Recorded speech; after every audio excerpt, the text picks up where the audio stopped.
Hello. Hello. Hello. Hello. Hi. Hello. We had to delay starting for a second because a massive Wolfos outbreak. Yeah. It's crazy. Those dang Wolfos. I killed them. I thought we got them all, but there were a few left. We got all the ones in the forest. Oh. Yeah. There were many other ones. They're busy taking on all of the redeads. Apparently they're good at fighting those. We learned last time. Hello, that one. Except that one. The one got fucking destroyed. Mm-hmm. Out of all of the regular enemies that could have been like showing up in the game, I think redeads and Wolfos, like hind leg Wolfos, are probably like singularly the most dangerous, like just by themselves. But like then you get into like the ones that I wouldn't consider common enemies, like the freaking other big dogs that can somewhat talk good. But you know what are we doing? Everybody, we are ready to jump into the room. At least I think so. Here we go. I'm the only one that matters. Look at this dungeon. Wow. You're confused if you weren't here last time. Why is there a dungeon comprising of so many different parts? Well, you see, this is going to be probably either the shortest or most concise recap I've ever seen. Who wants to tell me what happened? We set up the dungeon, and then 2 Dodongos crashed in and rendered like the first 2 rooms pointless.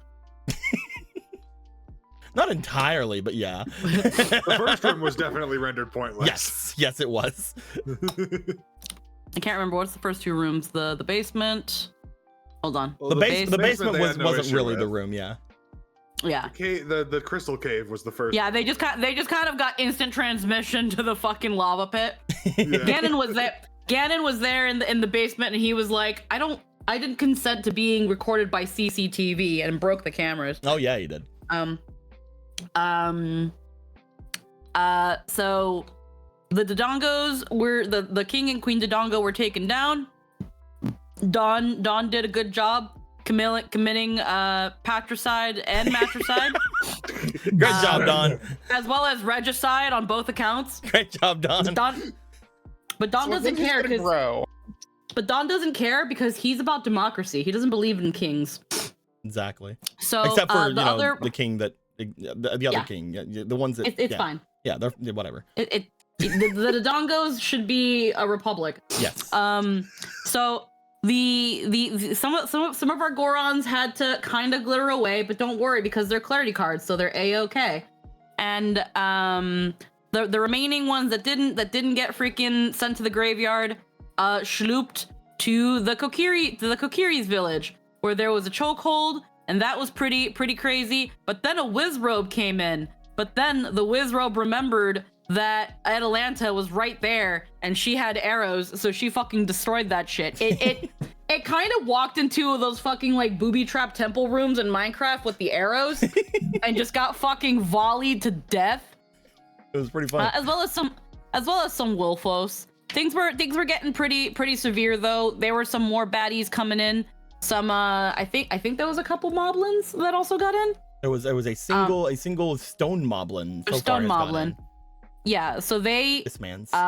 So they all retreated now to this general area where now there's also some pose, and Gidon was putting in some fucking work.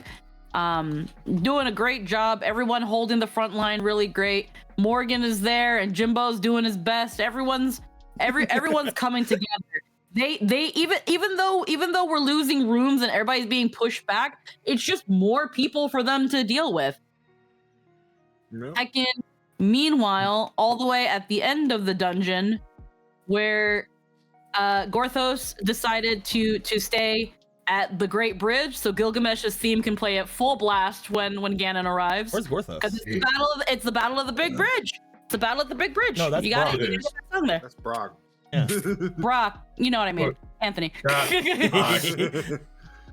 And heckin' Ronan was, let's see, no, the castle's freaking stacked with people. Ronan's over here in the waterway. Ronan's over here. Yeah, Ronan's over here in the waterways with Diddle Kid and some of the Zoras and Obera, and they're waiting at this choke point. Magic Frog is right here with some other doo-doos with the freaking all the Skull Kids and the remaining Goron forces. We've got fucking King Rug and Rudan and Zelda and Matilda and Jason, and they're gonna hold the fort. And then there's Hosier. I almost read Marco Hate Boner is there because Hosier is right there. Marco's over there. And then we have the actual fucking Sacred Realm, where we've got Dompe and Zelda and freaking Domrin with the squad over here, and Galen's been sent to protect this area. And then at the very end, we've got our sheep herd. We've got Shephos, we've got Argo, we've got Faraday, and Lobo and Clarity, and an army of Cuckoos followed by Hermes. Hermes is ready for action. And that's what happened last time. Mm-hmm. I remembered just now, Morgan threw a Cucko grenade into Ganon's forces. Yeah, they did. This poor little Cucko. It's fine. But yes, at this point, a decent chunk of larger forces have been stopped. A lot of them got stopped in the very beginning of the room. Even though we did say this room ended up being somewhat useless, we did have Mary and Gary as well as Glubinaldo and the Cucko grenade that did happen that took out quite a bit of just random bokoblins and shit, to a point of we're probably not gonna see bokoblins anymore. But yeah, mostly everything has been going. We had the final conflict back here was with Mr. Krabs. The Goma was sent into the water, and we're gonna come back on where we are here. We're gonna come back to the siege in progress. Allow me to find this. Oh yeah, they're fighting ghosts. As 4 Poes have entered this place. These Poes being the elongated special Poes. They're not like just the little circle Poes. These are the ones that are actually somewhat malicious. At least, you know, they're supposed to be. I think you guys found one that was like, I think you guys found one that was like just kind of super chill. But most of them are the more malicious-y Poes. As they begin floating in, you find that as Gidon goes to attack through them, unfortunately for Gidon, his first attack seems to swipe right through. As these Poes seem to be rushing in from all over, the weapons of the Zora seem to be mostly ineffective against them. The silvered weapons do not seem to be doing much of anything to the Poes. And as this Poe that just went through our boy Gidon makes his way in, I'm gonna have to roll a d4. Allow me to steal one of your d4s, Ronan. That is actually the most surprising thing that has happened in this game. The silvered weapons are good against magic. This is just spiritual energy in general. This is less than magic. This is different. This is less than magic. My God. This is other thing entirely. As this Poe here throws his way in, he is going to open his lantern and begin shaking it off and about in front of him. As he does, I need to grab, because on a 3 they get.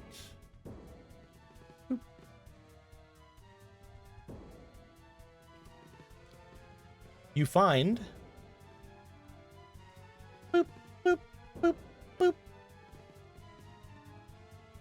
4 other lesser spirits begin to show themselves in. Oh, fuck. As these spirits start spreading among themselves, we are going to go to the collective forces that are here first, because I felt like having these Poes come in and all of them start summoning their things would probably be a little bit too much.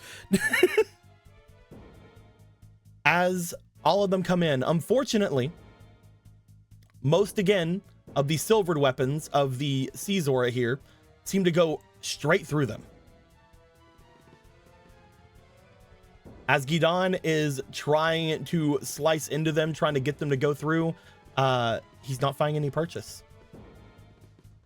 The only people that I will give much thanks to currently will be the magic users.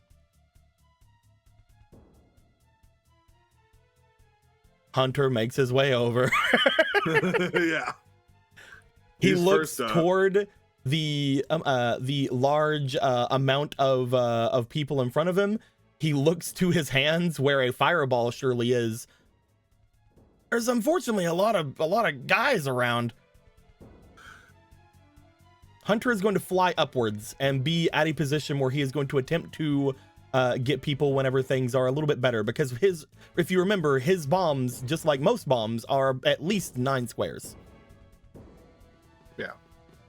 That being said, we do have River Zora. We also have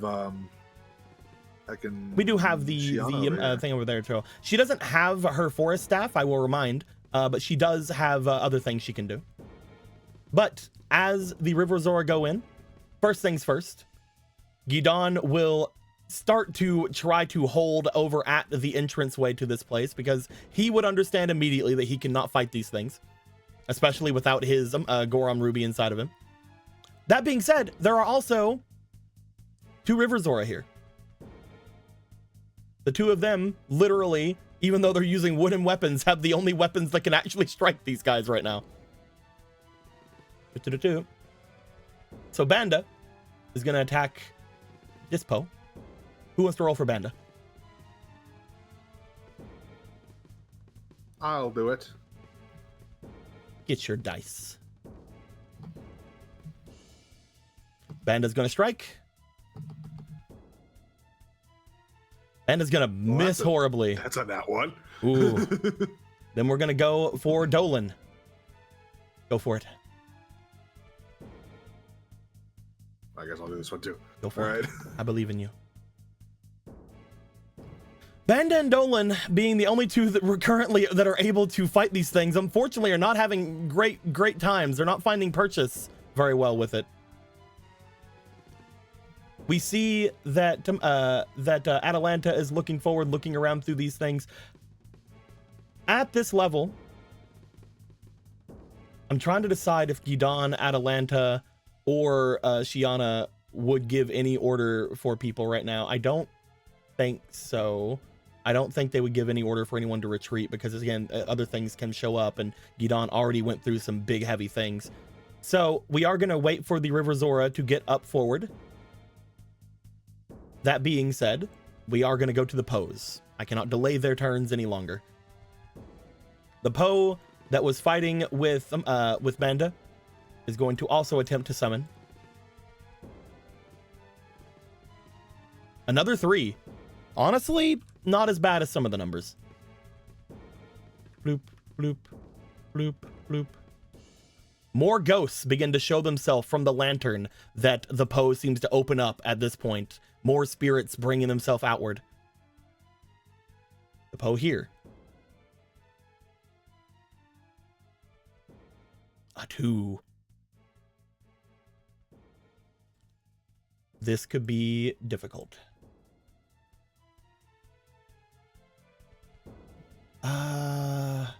Who would this have the best chance of hitting?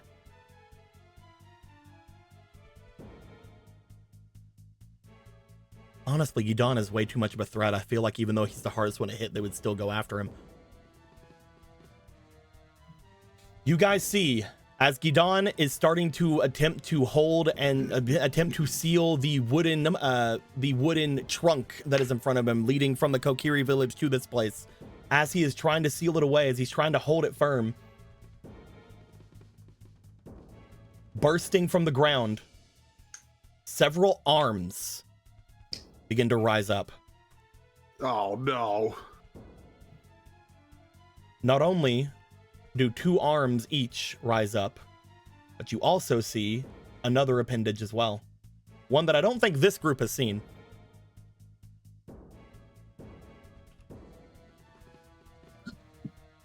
Oh, not the gaslighting faces. The dead hands. The dead hand and the dead hand face.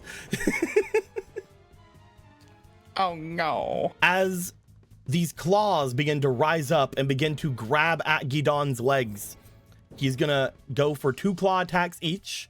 So that's gonna be 4 claw attacks in general. Boom, boom, boom, boom.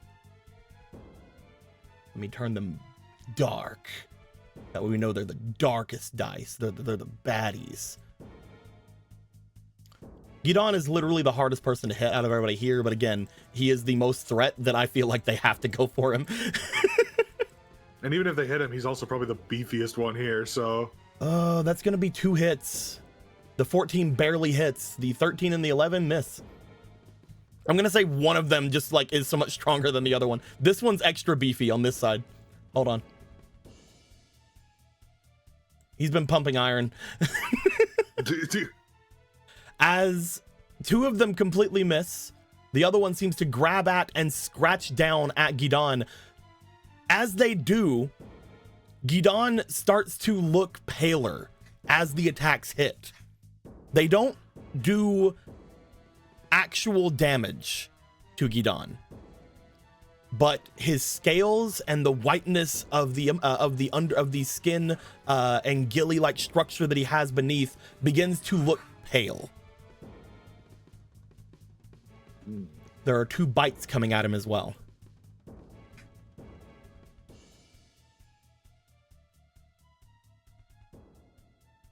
That is 1 hit. This one here.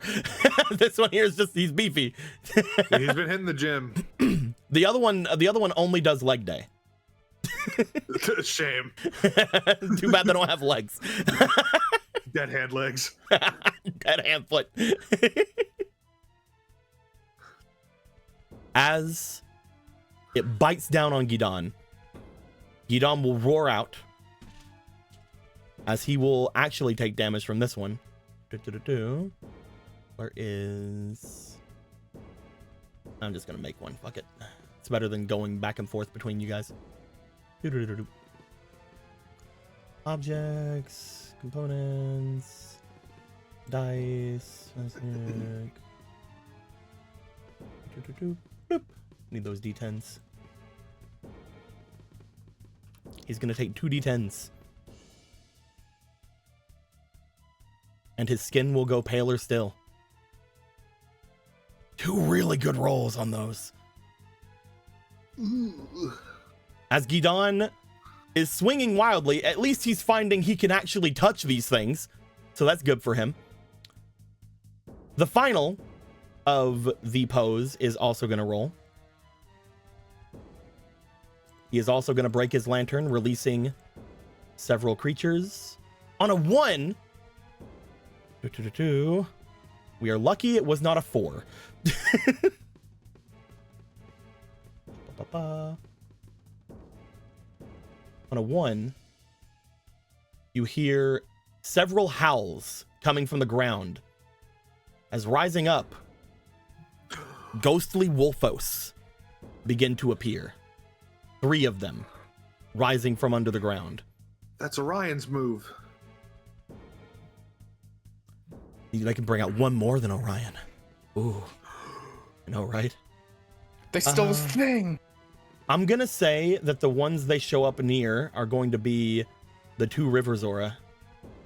Because they saw they're the only ones that can actually hit. Even though they didn't hit. Exactly. They're the only ones that looked like they could make purchase. Unfortunately, the greater pose, they are somewhat intelligent. The 3 Wolfos are going to attack. 2 of them are going to attack Dolan. 1 of them's going to attack Banda. We'll do the Banda first. That is a miss on Banda, I think. Let me look. That is just a miss on Banda. Both these going after Dolan. That is a miss and a hit on Dolan. Dolan is going to get hit with one of the Wolfos, as one of them almost pins Dolan down while the other one snaps at him.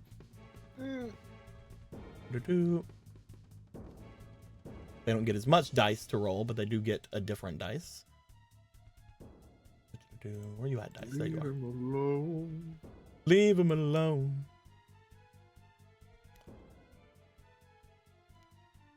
It could be worse. It is Dolan. He is somewhat beefy thanks to the Goron Ruby giving them a little bit of tankiness, but that is still a big chunk off of him. This one already summoned. I'm not going to have him do it again. At the very end of the initiative,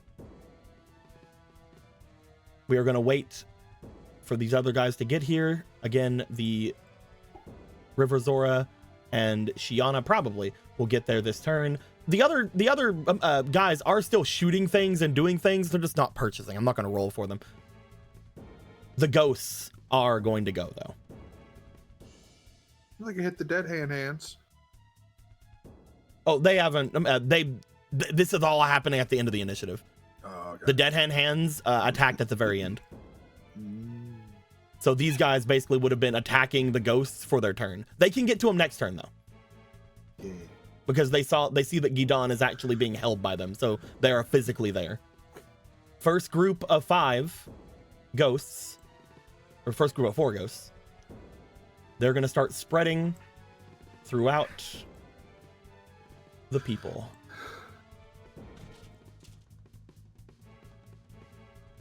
We'll line them up in order of which attacks are happening. That way it's just easier for me.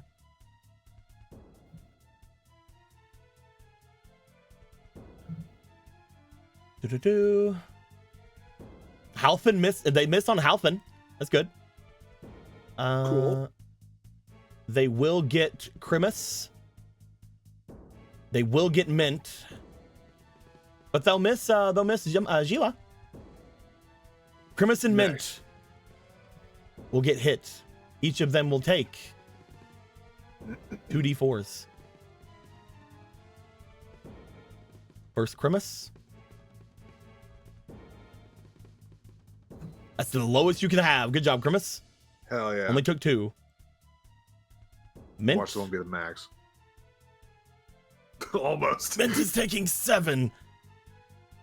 As Mint attempts to swing back one of their sacred arms, you guys find that the ghosts seem to have definitely noticed that they have one of the priestess weapons. While it is not doing great to them, it would definitely probably do a decent bit to the dead hands or the Wolfos. So they did seem to hone in on her, and unfortunately, that's it for Mint. No. Mint gets hit really hard as they rush through. Mint turns back into a card. That was a near max roll. The other ghosts. Oop. Another try at Halfin. Another try at Krimus. And we'll try another try at Gila.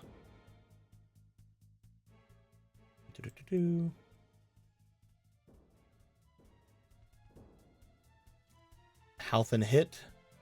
Krimus hit. Oh, no, that was not that was Tori. Tori hit, Halfin hit, Krimus miss, and Gila hit. Go Gila first. Gila takes 3 damage. They're still up. Halfin will take 4 damage. He's still up. And our boy, the one that came in and did nothing in the last round at all. You know what? Just get out of here. Go Corey. back to being a card. He is up. He is up by 1. Oh, Our boy Tori. Sweet. I think he's blessed by a god at some point because he has had the best rolls imaginable during this whole thing and it's done nothing. I'm just My saying. job here is over. You didn't do anything. Flaps cape in the wind. I wanted to do something. We're gonna go to the top, which will be Gidon. Gidon will 100% realize these guys are bad. Unfortunately, Gidon got hit with 3 attacks last round, so he's gonna take some negatives on these attacks. Gidon is gonna have 2 clean sweeps with his Weenai. One on the dead hand above him, one on the dead hand below him. First above. Oh wait, you should roll for him. You guys should roll for him. Become as Blender. Someone else do. Someone else roll for Gidon. Who's doing it? Okay. Gidon will have advantage. Here are the 2 dice.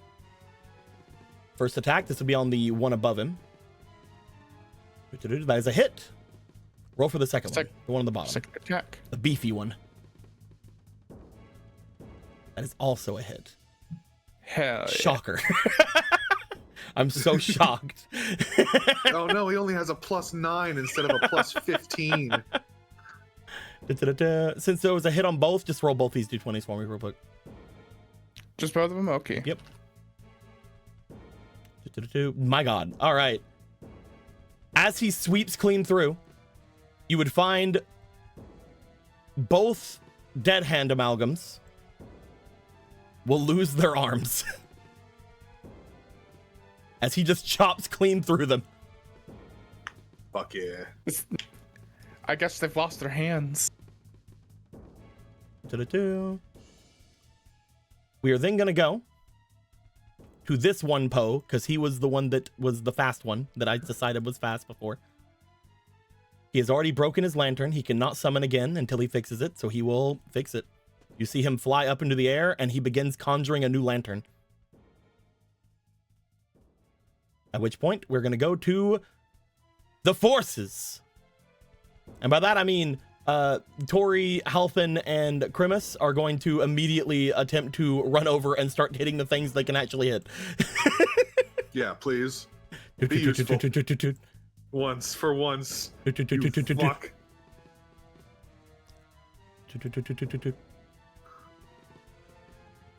So the Caesora, first thing they're going to do, Halfin and Tori are going to go after this dead hand head.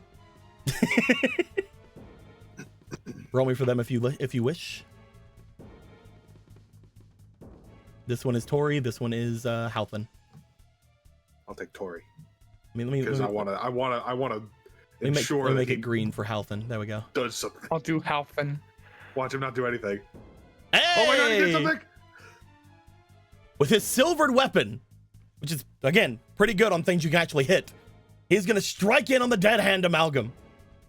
And Halfin is going to do the same with his regular weapon. But Halfin gets a fun thing. So we'll talk about that in a second. First things first. Both of you roll me d4s for the damage. Okay.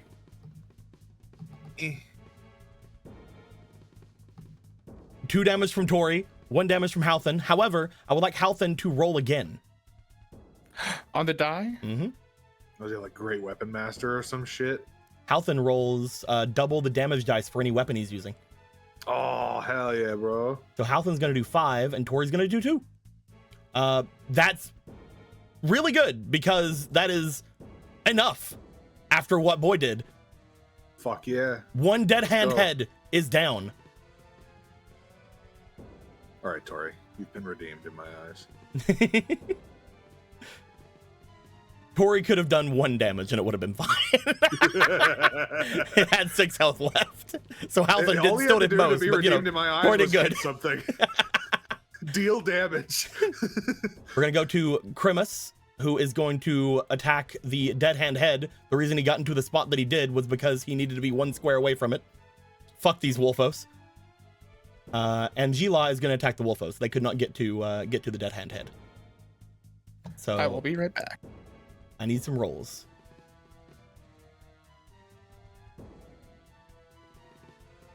Nobody jump up at once. Oh, rolling for who? I need Krimus and Gila. Oh, okay. I'll roll Gila. Okay.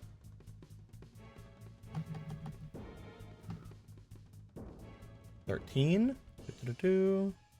Will that hit? That misses. But he has his bonus because he's flanking with Gidon. That hits. Gila. Oh no, that was Gila you rolled I was rolling for Gila. Oh no. I mean that hits the Wolfos. Oh, good, cool. That's good. Glad. All right, I will roll for Krimus here, since the other two are not here today apparently. Krimus will not hit. Gila, roll d4. D4. They don't even say anything whenever I say something. Are they two of them here? I am here. My hands are full at the moment, but No, I'm listening. I mentioned you guys weren't saying anything, and then no one said anything. I had to make sure. No, my hands are full and I'm on mute, so you don't hear the constant clickety clacketing of stuff. No, that's fine. What about Anthony? I'm here. Okay. Okay. I just haven't anything to say because everyone else has great ideas. I've needed you guys to roll, so Right. so I need you to roll whenever as you guys roll. That being said, Krimus does miss, so we are going to roll the d4 for Gila. What'd you get for it? I got this. I got 4. Got a 4. As they strike into one of the Wolfos, one Wolfos will go down.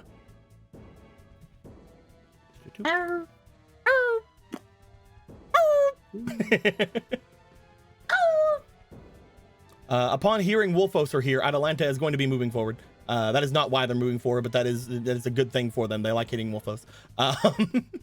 That being said, the River Zora will finally get up into position to attempt to start striking down some ghosts. Yes, please. There's Right. Atalanta, nothing is extremely close to them that they really want to fight, unfortunately. They really want to strike at the Wolfos or the Dead Hand Head. They can hit the Wolfos, but they are not within the amount of squares they need to do their extra damage. Who wants to roll for Atalanta? I can roll for Atalanta. Roll me 2 attacks, please. Okay, 2 attacks. So I'm gonna take these 2 buddies that are here. Even with both of them not getting their bonuses, they might still just do fantastic. We'll see. One attack will hit.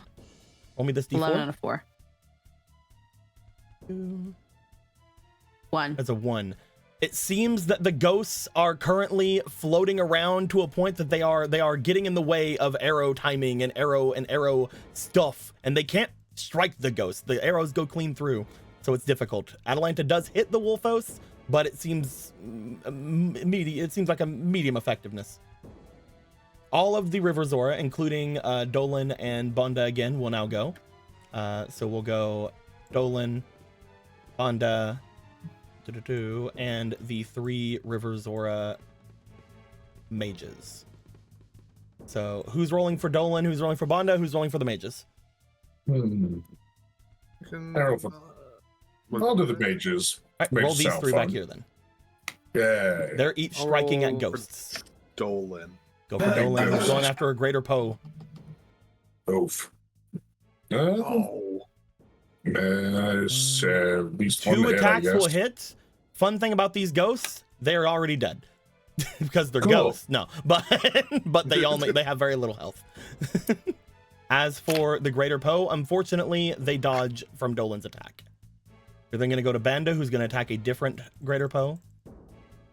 Looks like Emerald is back, but I've already rolled. That is a miss. These greater Poes have not been touched. And one of them is attempting to get their thing back, and the others will do the same on their turns, which is very sad. But each of the greater Poes fly upwards.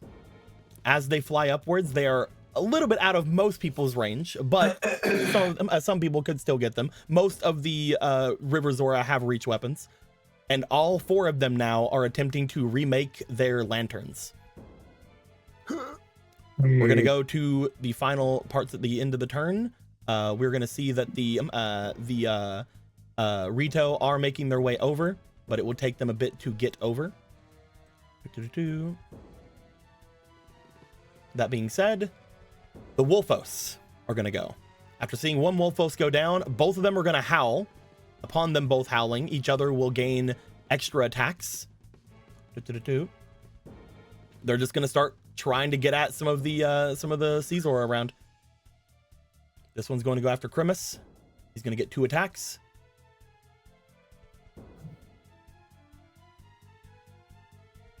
One attack will hit.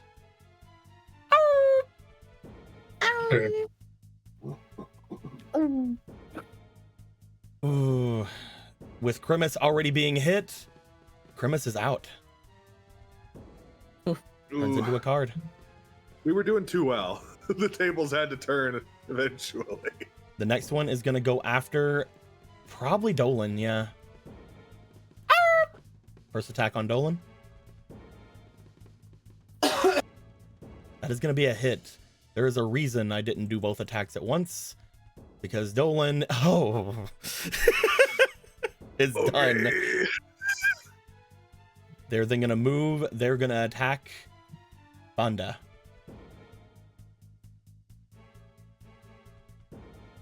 That is another hit. And most likely, with Banda already taking damage, another down. Both of the River Zora thick boys are out. And finally, How could you? the dead hand head is going to strike once again toward Gidon. He is still under effects of 3 hits from a dead hand head. That is still not going to be enough to hit, luckily. However, from the ground. Very good. From the ground, one single hand rises. It will attack. That is also gonna miss. This hand looks considerably smaller than the other hand it had. This is not the one it was working out with. It's like a little Deadpool baby hand. It's like a little. Let me get one of the other hands. It's like this is a little tiny hand, even tinier than his friend had. It's the hand he's embarrassed about.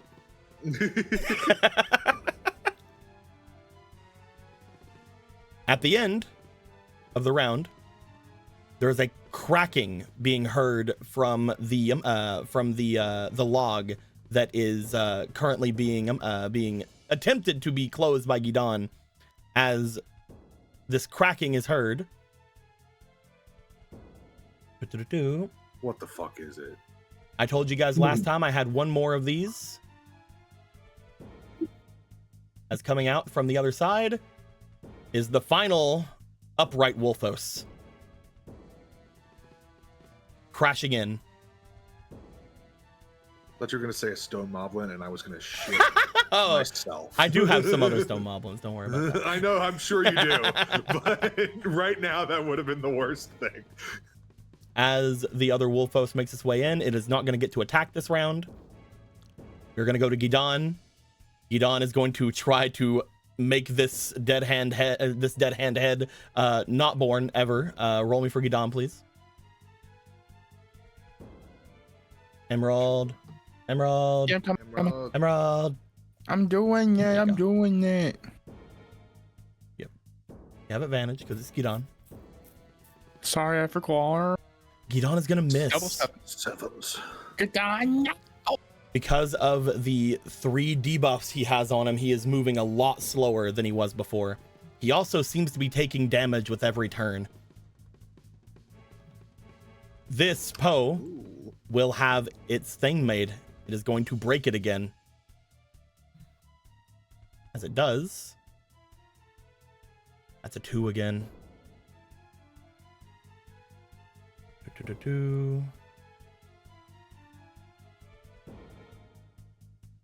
Another dead hand head will appear My God. Oh my god. with 2 dead hands. And once again, they will 1,000,000% be going after Gidon. But that is an in-turn thing. These As mages to fucking step it up. finally, we are going to get to the people again. Burrito are all within range to start attacking. Hunter is literally going to look at this large group of people and he is going to just start fucking off. He has decided to move on to the next area. He has been trying to charge a fireball for the past 2 turns and he's like, there's just too many people. He has flipped everyone off and started flying away. He looks at like the pool that's here where all of the Koroks are just sort of swimming and like playing around. Y'all. Fucking Koroks. This is a war. At this point, with the Rito having gotten out of the area, you guys hear a humongous splash as coming up from the water 2 turns ago. The rock makes its way back up and out. The I rock. didn't realize he went in the water. Oh, He was still holding on to the guy. He was still basically trying now to his grab at wings his are all thing. wet. Oh yeah, but he's still doing big old roars. He's ready to go. That being said, it's going to be difficult for him to do a ton in this scenario, in this area, but he's going to try. First things first, the remaining Sea Zora. So Gila and Tori. Do something, Who's doing what? Tori. You're doing Tori? I'll do Gila then. Tori. Tori, don't fuck Gila. Both of the Sea Zora, unfortunately, are getting overwhelmed by numbers. They can't reach the greater pose who got out of their reach last round, and the big Wolfos has shown up around here, as well as the other Dead Hand amalgam. Halfin is going to go next. Halfin has an attack. Who's going to roll? Who was rolling for health? Okay, I was gonna say, I was like, Halfin. I can roll for health, and if someone else wants to, I can do it. Halfin. I'll keep rolling for Atalanta. Oh no, I can keep rolling for Atalanta. Okay. Halfin. Halfin is a miss.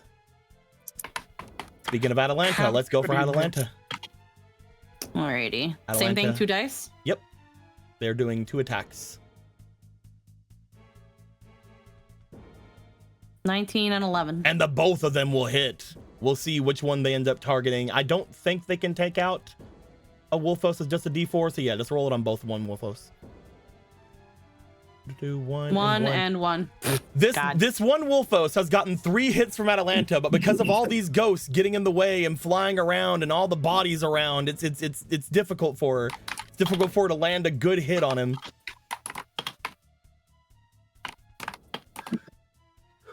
The 3 Sea Zora mages are gonna go. I believe that was Anthony. Let's do this. Yeah, fingers crossed, right? Oh, it should only be 2 now, huh?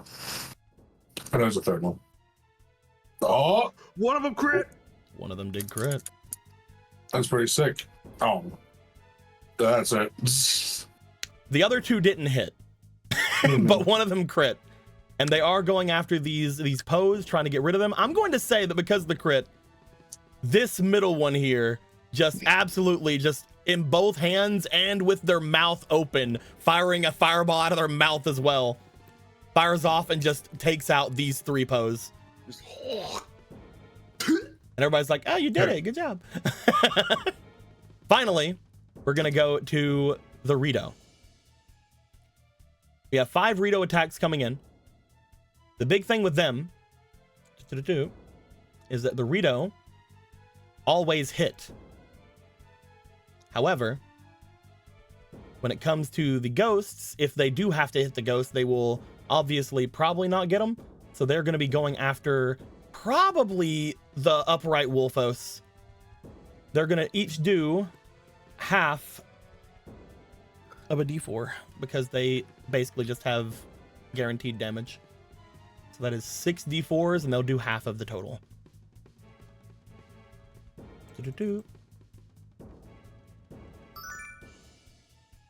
Oh, get this out of the way. That is 11 damage. They're going to do rounded up 6 damage to this Wolfos. It is still standing. It just gets littered with arrows. Become as Yeah. position. Fucking yeeted. Finally, since there are still things about that need magic happen to them, Shiana is going to target one of the greater pose. They do not have their staff any longer. They have like a little woody staff, like a little wooden staff. They raise it up, and as they do, a bit of windy magic begins to appear at the tip of it. Who wants to roll for Shiana? Okay. Roll it. Give me a d20. You don't need that fucking staff. They do the fucking stat. They unfortunately do need the fucking staff. The windy magic seems to go awry as they look to the staff and they like twist it around and they like try to figure it out and they're like, oh, and then they flip the staff over and point the other end.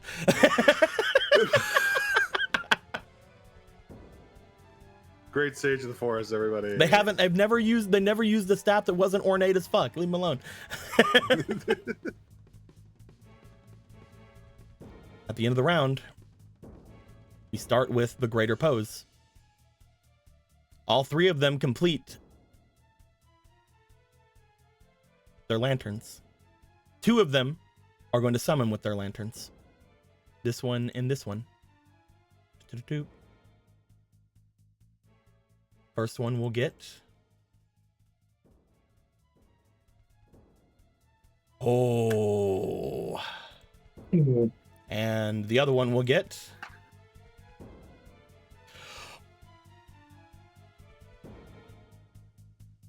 They both rolled a 4. Oh, dear God, this encounter is never going to end. It's gonna end here. Oh, okay. Well, one way or the other.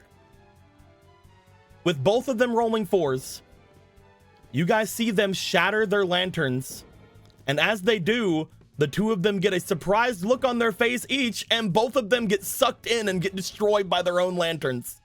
Oh, okay. Let me get something else. Didn't realize that was on the table. It was. It was. It sounds of a pained DM as you realize, oh no, the thing I made killed themselves with their own ability. Sure. Listen here, you. I don't like your tone. The area goes dark. As the area goes dark, Polo, Yes.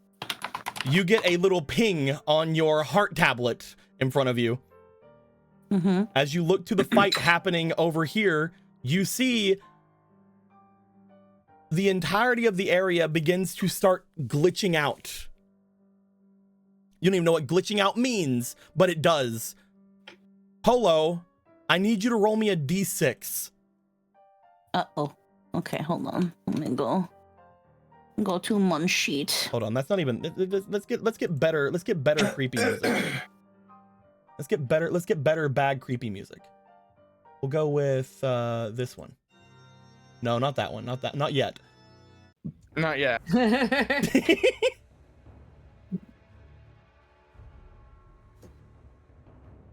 All right. Tell me what you Rolling roll. that d6. 2. Polo. Other than tamed creatures, and other than Gidon, because Gidon is under the effects of a dead hand amalgam, you can save 2 people. You feel a great darkness appearing inside this area. Out of everything here, you can move 2 people to the next room. Except for Gidon. Gidon, unfortunately, is being affected by the dead hand amalgam. He is unaffected by your magics. And I can only take 2 people. The tame creatures will go. The 10 creatures will go. Okay, so that clears Dawn Dawn, and, Rock. Dawn and Rock, yes. All right. Hunter's already left. Hunter is on his way. He hasn't left yet. Okay, he's on his way. Ooh, fuck. There's Hunter. There is Morrigan. There is Shiana. There is Atalanta. There is Halfin. And then there's a bunch of no-name guys you don't care about. Yeah. Okay, so right now my candidates are Atalanta, Mm-hmm. Hunter, Hunter goes with Atalanta. If you remember, when it comes to Kokiri, Okay. Kokiri always have their ferry. So that'd be okay. So that would be a freebie. Okay. So then, I definitely want to take Atalanta. Yep. That leaves between Morgan and Shiana. Poor Halfin. I'm sorry, Halfin. Nah, I mean, boy. Halfin is a good boy, but it's like I get that. I know these are just like not actually them. It's like cards of them. Yes. So if they die, it's not like the end. Actually, the end. When it comes to both of these two, for reminders, Shiana is a very powerful mage, but they are missing their staff. They basically have a 1 in 3 chance of failing most of their spells, but their spells are good. Yeah. Their spells are pretty good. When it comes to Morgan, Morgan is a tamer. Morgan is good for powering up their family, but they don't have many offensive things themselves. Yeah. That being said, Jimbo will go with Morgan. Okay, so Jimbo comes with Morgan. That's the thing. Like I'm thinking a little bit more Morgan because of that family bonus. Because we can just move her to where Marco and the rest of his family is, and just get the full set bonus. It's very true. You can move them wherever you want. They will go in whichever rooms you want to put them in. What's the next room after this one? Is it the? Okay, it's the desert. I made arrows for where the rooms. Yeah. Okay.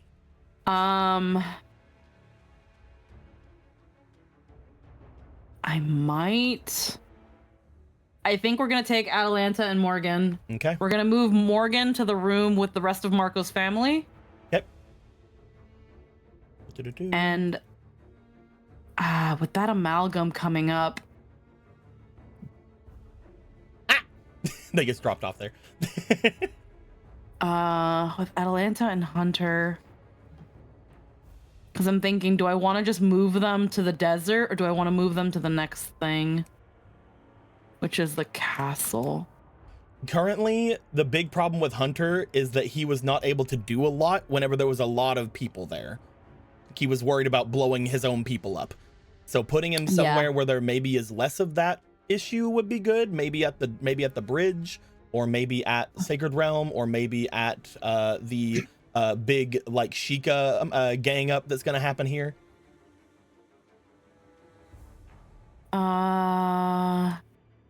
Remember, this room doesn't actually exist. We just put it here because. Yeah, I know. I'm just thinking because the desert here has a lot of space. It does have a lot of space.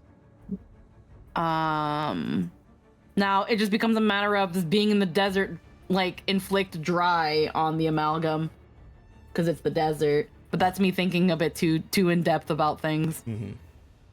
I can't tell you much else because this is something that Polo has to basically like then flick their tablet. It's kind of on the spot. Yeah.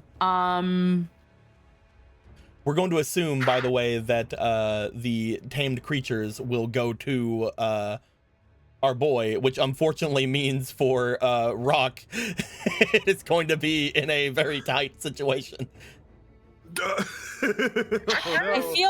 I feel like when it comes to the Sheikah area right here, it's too flammable.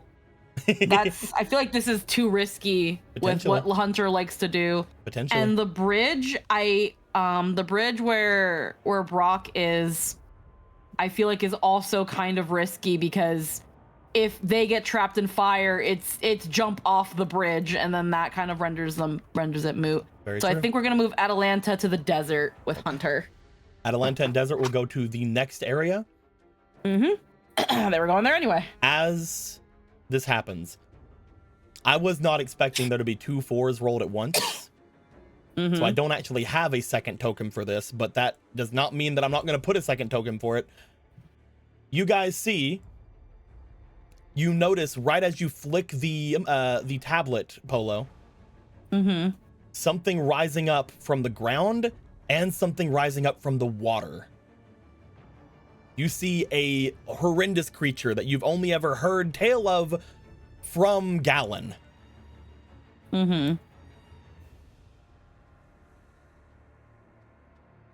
Oh my fucking god. Oh. As 2 large dead hand amalgams raise themselves up into the area. Yeah, I saw these fuckers because I watched the Jazda games. Yeah, these things are fucking disgusting. Oh, Like, yeah. Did an amazing job. Actual Zelda could never. No, it'd be cool if it could. Look at the fucking like chomped off tongue on that one. What the fuck is this? Good job, Lily. Wait, Deco, get a good zoom out on that. Just get a Jester, look at this fucking thing. No, zoom out, get a good zoom out. Look at that fucking thing. It's a deadhead amalgam. Ma, there's a weird fucking cat. He just looked at it and looked away. He just gave it a good hot long look and then turned his head away. I love this one in the back. Just raised itself up and it was just staring off into the fucking sky. Oh, there's multiple. I didn't even see there was multiple. Oh shit. That was what 4 was. Fingers. Jesus. Basically, the two greater Poes exploded and basically became them. Jesus Christ. all of the souls they had gathered inside of their lantern explode out at once. I almost want to believe that just from the shock of that thing coming out, like, I want to believe this, like, little tablet, the camera's like a little Orby just floating around, and it fucking jump scares her. The way it just pops out of the fucking sea, it jump scares her. She screams. I'm imagining Polo like seeing like bubbles or something appearing in the water, and then they kind of get closer to their tablet, like trying to be like, what is that? And then she zooms in, and then it fucking jump scares her, and she just full on screams, and like the tablet almost falls before like Orion or Ophi just quickly grab it so it doesn't fall to the ground. Jesus. As these things show themselves, I'm gonna have to roll for every single person here for something. Polo, your screen goes dark. You do not see what happens here. But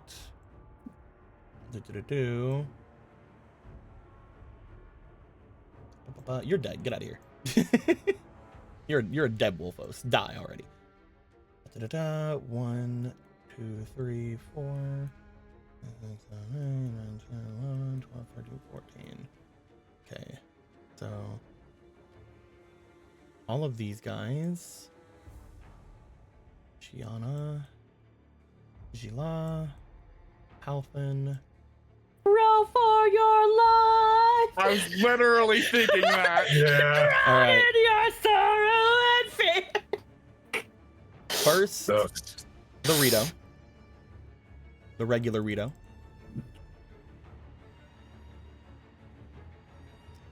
Sucks to suck. Okay. Joy. Then Shiana. Shiana has advantage on this roll. She almost nat 20'd it, but next roll. Okay. Then our boy Tori. Roll for Tori. Oh, Tori. You want to be a hero, this is your fucking moment. Tori. You biffed it. You fucking buffed it, dude. Roll me for the Tori'd three. it. Roll me for the 3 mages, Anthony. What, Emerald, you're right. He did Tori it. Tori's a verb now. I think it's a little harsh. I'm gonna assume it's the one. It's the one buff. Fucking. You know what? Make her a little bigger. She hit the gym too. She almost went through the transformation of the Goron Ruby and then decided, nah, and walked away. I don't need that. And I just want Halfin, to be a little please. taller. Halfin, all right. Halfin, I believe Halfin in you, also buddy. has advantage on the. He doesn't need it. Don't worry about it. Okay, Halfin, nice. 2 people have survived this so far. And Gidon. Roll me Gidon. Fuck. Just 1 dice.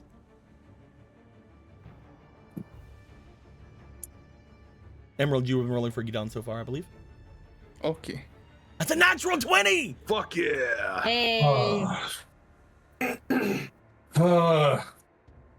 We are not Polo. So we get to see what happens here. Luckily enough. Most of everyone who looks over at the amalgams go still. The Rito in the sky, as they stare over, they look as if for a moment nothing matters on their face. Their eyes go wide and each of them fall from the sky.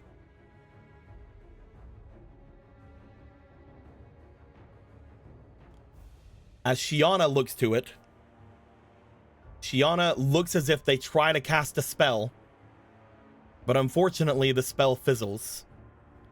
They look to their wand and they throw it like fucking wand before falling out of the sky themselves. Both of the other River Zora look to this creature, and again, almost like their eyes roll into the back of their head for a moment, they also fall. Jila falls. Tori, the best of us, falls. Dare you? You know, he did really well until now, I will say. He survived until now. Maybe I was harsh on you. Gidon, upon seeing Jila go down, they're gonna rush over. They're gonna speed past, getting struck by the dead hand amalgams behind them as they do. They're gonna pick up as they rush by. If I can get him in anywhere, get over there. He's gonna pick up Halfin and the River Zora lady. And Gidon is gonna make a dive for the water. As Gidon is then met with the fact that there are two of them. He goes still, looking at the creature in front of him. The creature getting a wide grin on its face. Behind him, the Koroks are at play. Are y'all just here to play? Like, They then look at the amalgam and all of them go, ah! Yeah. Okay, cool. Glad we brought them. They're really good in the forest. They can't really do much beyond that. While in the forest, all of their weapons have holy damage. Anyway. You know, maybe we misplayed them. No, they were in the forest. They just got chased We out. played them right. We played them right. You did good with them. They did their job. They did their job and then they played. Gidon is going to dive into the water anyway and swim as quickly as he can down toward the exit. As Gidon is in the water, his eyes will go wide as he is chomped down upon by the large amalgam behind him. He looks to Halfin and the River Zora lady, and he will let them both go. He looks back toward the amalgam. And as Gidon is getting pulled in by one of the long heads of the amalgam, Gidon is going to go for as many attacks as Gidon can do. Gidon is not going to immediately go down, thanks to him rolling extremely well. He is going to instead get 3 rounds of attacks on the amalgam. Just go for it. Go, boy, Blender. go. Roll me 3 attacks with advantage. All right.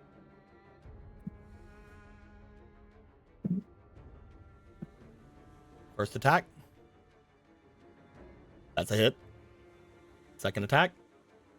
That is a hit. That is a crit. Third attack. It's That's another crit. Is another crit? Hey! Gidon, as he's getting pulled toward the amalgam, the faces on there just annoying the fuck out of him. There is a look at him where he just roars out.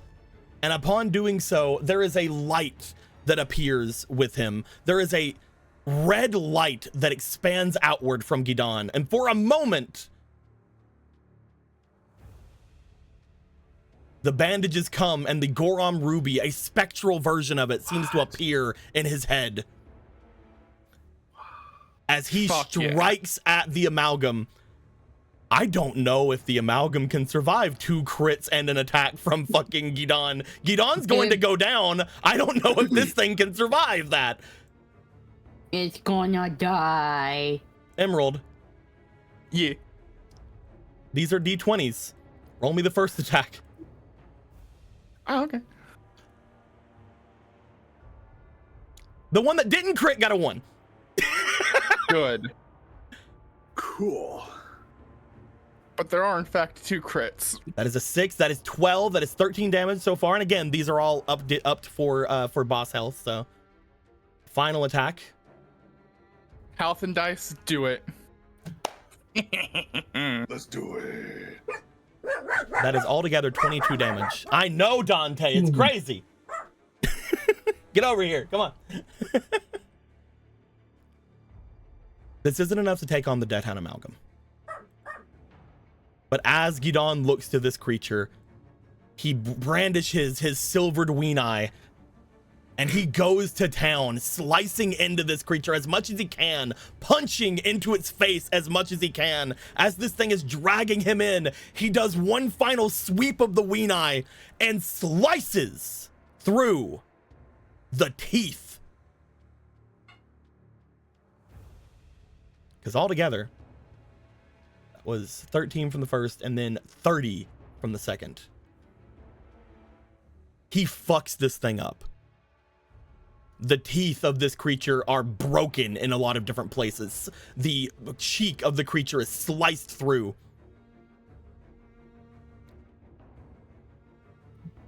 The Goron Ruby's power fades. Gidon looks to the creature, rears back for another attack, and then is chomped down upon and turned into a card.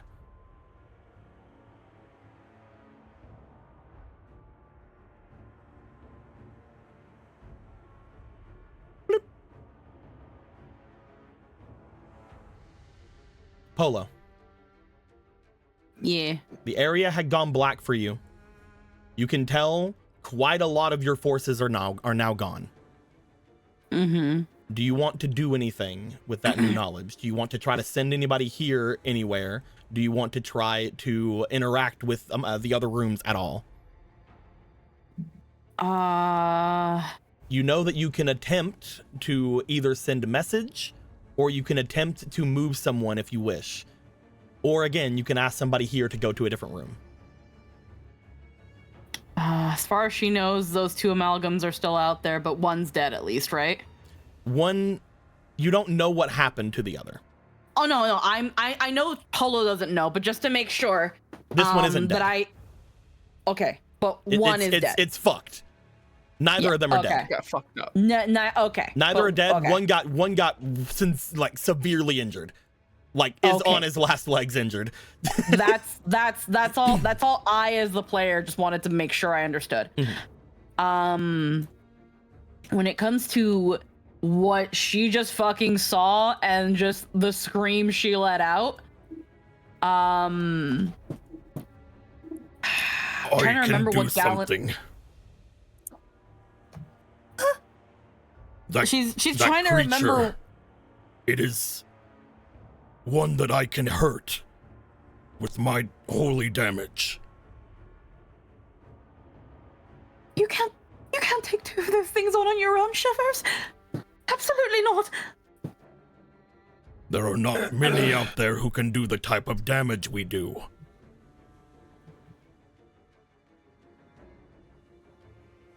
She's like in like the shaken up she is. She's trying to remember anything Gallon had told her about this thing aside from it's scary. Gallon mostly said it's scary. Okay. He also told you about the fight, which at one point they did use cuckoos in the fight, but other than that, it was very much a that thing big, that thing scary, that thing nearly killed me. Yeah. And now there are 2 of them. Yeah. One thing you do know of it, from what Gallon would tell you, is that it seemed to be able to make people forget. It seemed to be able to just render people useless in its presence. That's why most of the village didn't even know it was being attacked. Okay. Which you're decently sure now that you've said that, that might be what happened to most of the other cards that disappeared all at once. Yeah.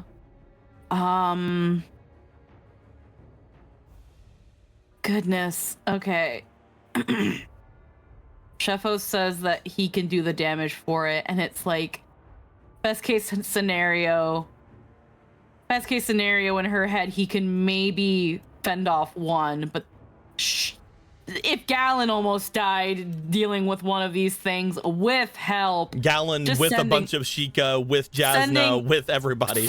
Sending With Shefos tacos. on his own just seems akin to sending him to die. And she can't bring herself to do that. You don't have to. Again, Yeah, if you'd like she's- to, you can try to send anybody from the other rooms forward. You can try to send a message to anybody. It is completely up to you. She's instead, You know, there are she's two just gonna- Master Swords hanging out. yeah. Instead of she's just kind of like having taken the freaking the demon slate back, is just like shaking her head like, no, absolutely not. Maybe we could send Link. Link? They're at the Sacred Realm right now, but they don't have a Master Sword, but they're still really strong, right? But if holy damage is what could damage it, they do not have the holy sword, do they not? I'd be sending all them also to die. I don't know what happened there. I don't think that Gidon had it either, but I felt a flash of energy, something similar to holy damage happened whenever everything went dark.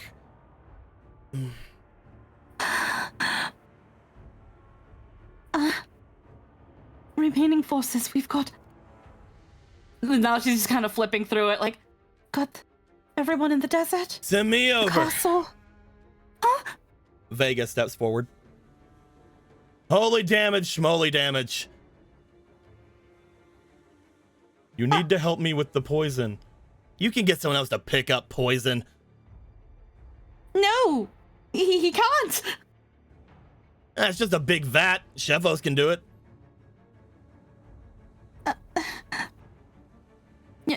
I know neither of you saw what I just saw, but it almost killed Gallon and the Sheikah and Jasna and everybody. Oh, you think I'm weaker than Gallon and the entirety of the Sheikah and everybody? I did not say that.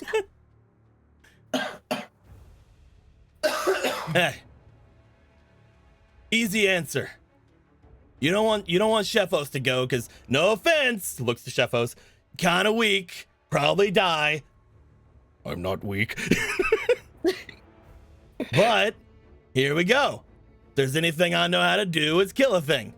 Have Shefos do that thing to me, and then I'll go murder him. That thing? Yeah, that thing. Have Shefos do the thing to me. The giving you the holy magic? Yeah. I mean, you would still have to. Don't use a weapon, brother. I You am have to a get weapon, sister. Yeah. Yes, but it strikes fear into it. What's it gonna Just do to look- the fearless? I was just like looking to Shefos, looking to Argo, looking to Hadar, like, please say something. I don't know what to If do. there's, I don't want to care. say that he can do it because I don't want him to do it. At the same time, it makes some sense. The only problem is, what if you just look at that thing and you instantly forget you were fighting it? I don't want to do that.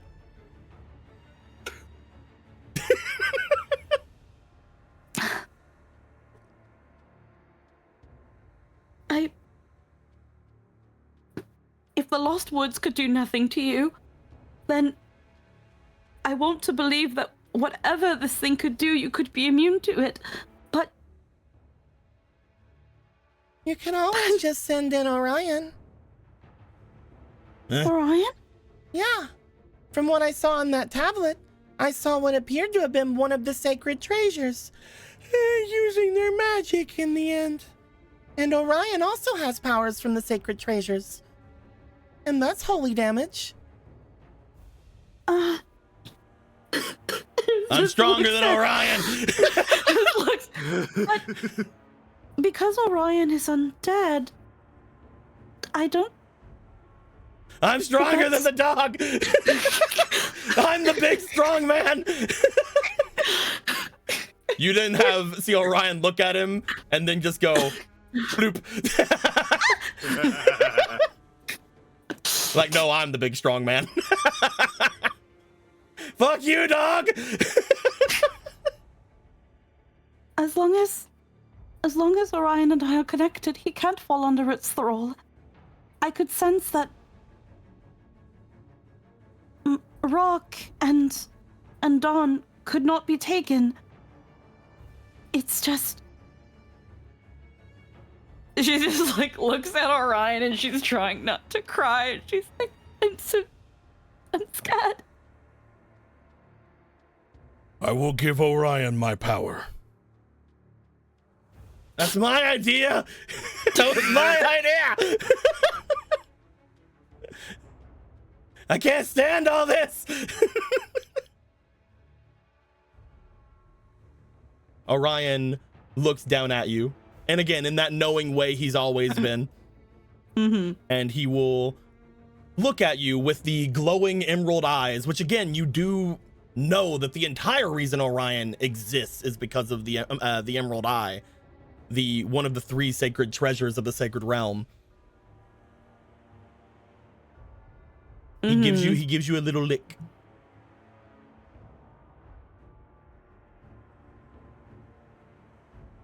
She's just like, if anything happens to the emerald eye, she loses Orion.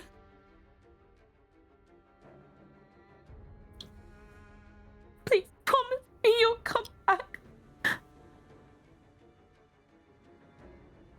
Orion lets out a roof, and as soon as you give him the go-ahead, he starts rushing out from the room. Wait! At Orion, this get point, back here!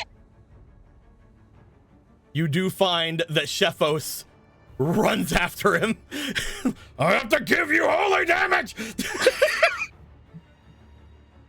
The 2 of them rush off into the sacred realm. Orion, stop it! She's going to run after.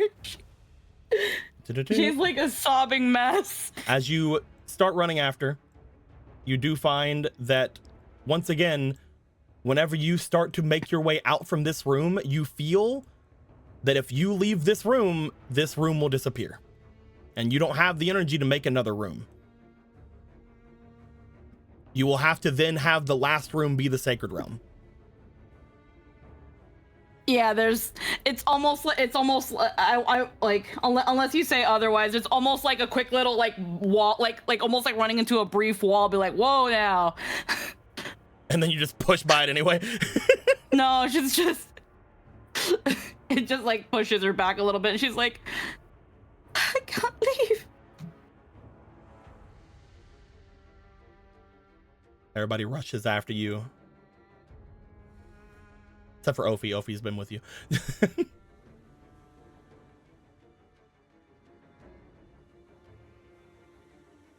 They'll be fine. Flutter, flutter, flutter, flutter. It's just the grabs Aster.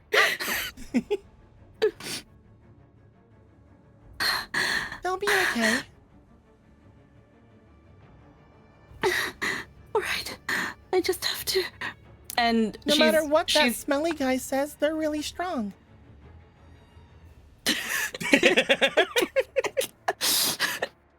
She's gonna send a message out with the demon pad, and does it send out to all the other locations? You can talk to one room. One room. Okay. Currently, Shefos and Orion are rushing through the Sacred Realm. They most likely, with the way that Orion moves, is beyond that at this point.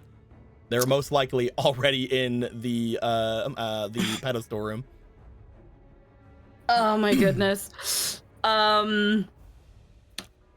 There's either sending her message to the Gerudo area so that they know what the fuck is coming, Definitely a good idea. or being like, Orion, stop right now and let Shefos give you the fucking power, you dumb shit. If you yell that into the pedestal room, it'll probably get to him. Fuck. Gru just gets knocked over. Ha! she's gonna she can't risk Orion going in there and not being ready. So she's gonna use her one message to tell Orion to fucking wait on Shefos. As you call out for Shefos to wait, you call out Sit Boy. But no, you tell Shefos to wait for you tell Orion to wait for Shefos. Orion in front of you, Marco, after they push Gru to the side, seems to skid to a stop, looking up to the sky as Shefos comes rushing out. Wait! while she's calling, because now that she's projecting a message there, she's gonna also tell the people in that room, we've lost, let's see, what rooms have we lost? We've lost 1, 2, 3. We've lost 4 rooms. 2 of those monsters Galen faced back in Kakariko are out. We've lost a lot of forces. Please be careful. Marco. Yeah. Previous to this, the like literally like, because all this would be happening all at once. Literally about a couple minutes ago, your sister drops out of the sky. Ah! Got him. Sweetie. Skype, whatever. Don't worry about it. Ow. Marco, you have had to deal with that for a little bit. You had to have Morrigan tell you guys what happened from the rooms they were in and the fact that they just randomly got teleported. To which point you hear Gru get knocked over, and then Shefos and Orion rushing past until finally you did just hear that from Polo. Apparently, one of those creatures that Galen had fought, or now 2 of them, are in one of the rooms, and Orion is currently making their way over to attempt to fight it. Shefos, having just stopped them to begin to administer holy magic to them. Do you have anything you want to say or do? You feel like you can communicate back to Polo if you wish.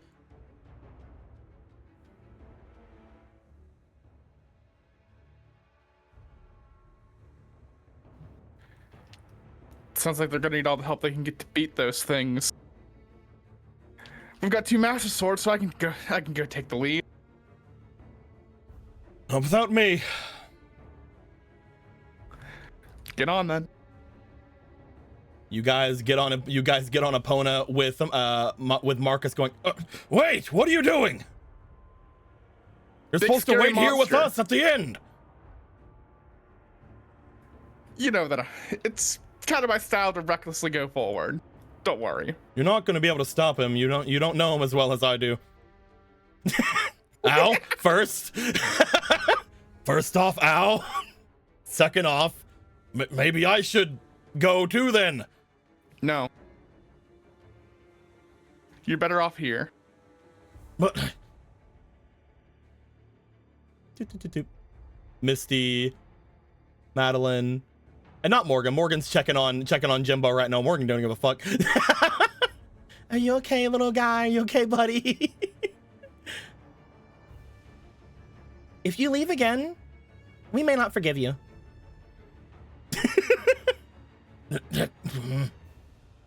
Marco can do it.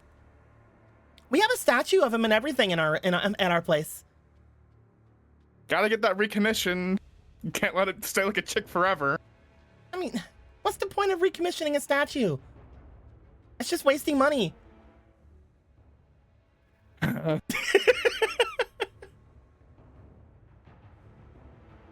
Fine. Rush back, all right? That's the plan. You're gonna take Let's off go. on Epona? Yee. You guys rush up toward where Shefos is as Orion gets a strange energy covering them. You start to notice the eyes of Orion shining outward and almost what appears to be a spectral version of the Emerald Eye seemingly showing itself. Domi, get back there. You can't go. Domi, stop.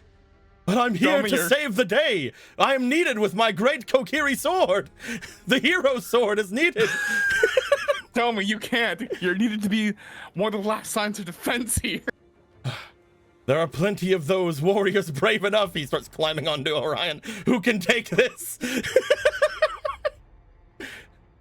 Let us go. Which one's with him again? Juby. Oh my god. It's fucking Juby, the one that likes bro. Don't spoil what I'm gonna do. Anyway.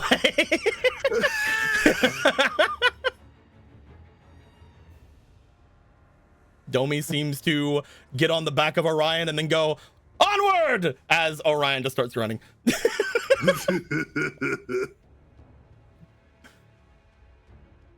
Let's just go. Let's go.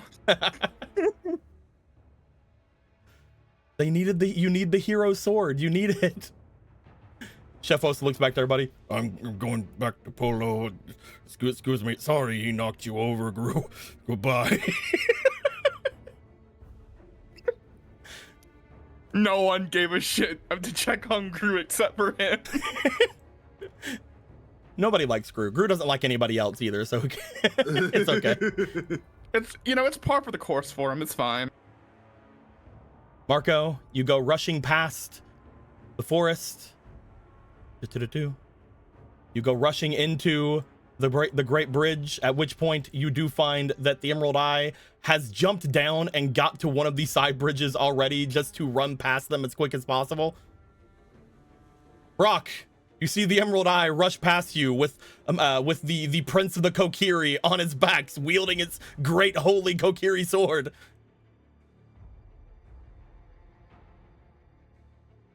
I'm stunned too, Brock. I think Anthony's dead. Anthony. Oh no. There I am. Fucking God. There he is. I need to get a new microphone. This has been cutting out on me. Oof. I hate this thing. So, sorry, I was gone for a hot minute. What happened? Orion and Domi have rushed by Brock. Okay, thanks for that recap. Polo got jump like scared. 2 minutes. Polo I got missed- jump I scared and was here started crying. I saw that. I was just gone for like a minute, and that was there was all From movement. behind you, Right. So, Orion jumped onto one of the lower bridges, kept running, and then jumped over and has running off with the Prince of the Kokiri and his holy sword on his back. oh, where's the fire? What's going on? Behind you, there's a Marco, who also essentially jumps down to the bottom. But Marco, Brock is calling out. Super evil thing that you weren't around for. Evil ghost monster thing. Needs holy damage. I've got the magic sword. And Domi Yeah. is Domi. Yeah, I don't know anything about that one really. I didn't have a chance to. Right! You should put. I don't know if I can do the fire check again. It's okay. You can stay here, it's fine. I'm just letting you know what happened. We'll handle Don't it. die. Oh yeah, hit him with that fancy dark magic and your fancy light magic. It'll be fun. I'm not sure the dark magic is going to do much, but at least I'll do something. I'll teleport around. It's fine. Yeah. Great. You never know until you have to actually put it to the test. Have fun. Be safe. I'm on a bridge over a giant pit. How can I be anything less than safe? As you rush by, you're going to go into the Sheikah area. Emerald Eye has already rushed by. Most everybody here are hiding. They're doing their little hidey spots to jump out and attack. You rush by them. Ronan, Yeah. First things first, you see Rock and Dawn get brought into your area a few minutes ago. Whoa. As Dawn is like just like flailing on the ground in the water trying to get up. Unhand me. Unhand me. Let me go. Let me go. There you go. Oh, buddy, you're okay. You're safe. What? And you just see happened? you just see the Rock like slowly get to its feet and basically shake itself off like a dog. Not being able to stretch its wings out. It just seems to growl and then start moving in this direction. Yeah, you move on to a later spot. As it will go into this area. But Dawn seems to go to you. There were lots of creatures, sir. I fought against my mother and father. Oh, I'm sorry. No, they are evil. It's all right. They were Okay. bent on destroying everyone. They have been stopped. Well, then good. I'm glad. But then the great tree was aflame.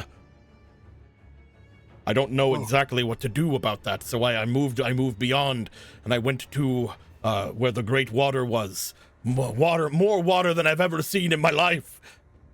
I think he's talking about the room right beyond, which is like a little puddle of water. It's like a little pond kind of. But yeah, I mean, maybe it's been a lot for you, but it's not really that much. No, but yeah. Anyway, it was basically an ocean. Well, yeah. in the swamp. Actually, it doesn't count that because there was a lot of dirt too. There's a lot of mud and dirt, and they were like little streams. This is a waterfall. As blow his mind at the rivers of domain. But then these phantoms, these spectral creatures appeared, and I could do nothing to them. So I allowed for the Zora to handle it, and the large Zora was doing really good, and he took down like a big spider thing. It was crazy. But then the ghosts they exploded, and everything started shaking, and after it shook, I found myself here. Well, that doesn't sound good. Excuse us. Oh, let's make way. Running. Oh, hey. Hi. Hello. Hey. Excuse me. I need to go by. You just see, like, at this point, Orion starts just pushing past everyone, knocking them all off to the side. I never. Excuse us, giant thing. Let us pass. Orion jumps through Diddle Kid, leaving Domi in Diddle Kid, and just speeds off.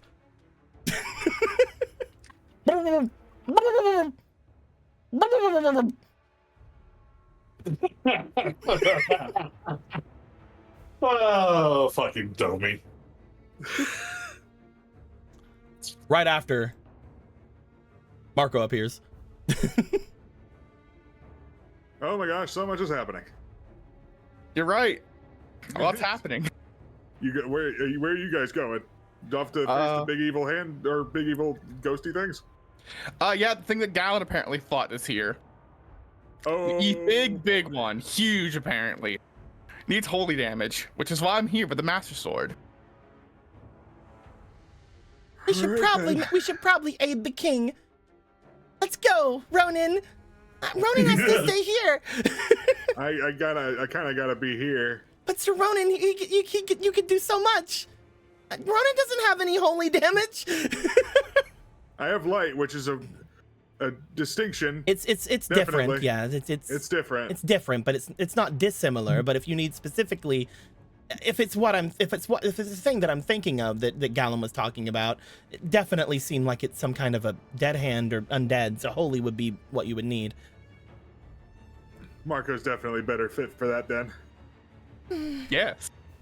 All right, I suppose I should go then. Looks safe. back at you. Looks back at you. Marcus is Like waiting for Marcus you to gives- change your mind, but you never do. that's what she loves about him. He's so full of conviction. Marco, At this point, the others would have already gotten out of the way because, you know, something just went by them. As you get to where Diddle Kid is, you see an arm sticking out from Diddle Kid. Do you do anything? I'm just gonna roll. Do I? Am I willing? God damn it. It's...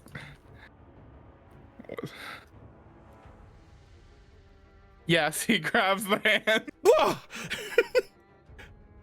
Let us go! Onward. Onward.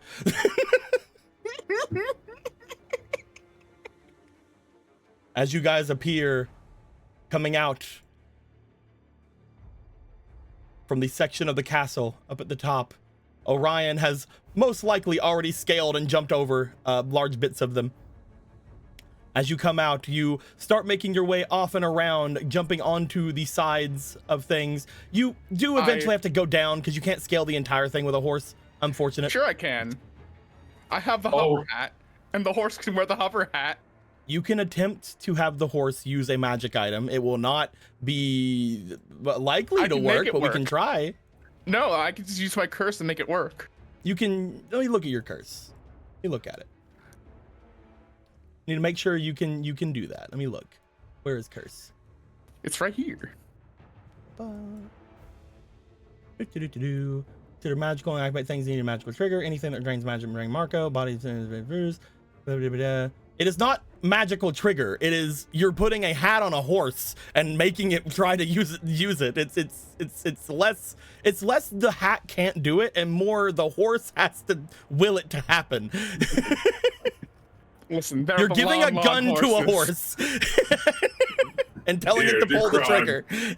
Listen, it is a long horse. Surely. I am gonna do what I was gonna do before and roll for the horse. I believe in the horse. Listen, I think I give a gun to a war horse. It's kind of in the name, right? But you know how to do what to do. You put the hat on the horse. The horse nods. And then does what it was gonna do and bursts into the throne room. Well, it was worth a shot. At which point, it then starts speeding through as it starts making its way past most of the people here, including Douglas. You see Marco, what the fuck? And Marco start making their way by. I'm sorry, my king. What? They were supposed to take defensive statues. What is this? Marcia needs holy magic damage. I got master sword at holy. Oh, it needs holy damage. Yes. Oh, that's not what. Hold on. That's not what I do. Good luck. My friends. What? Hot? What? Who is that? Get the fuck out of here. Go. Shit. Hello, go. Hello, fellow king. Yes, fellow king. Hello.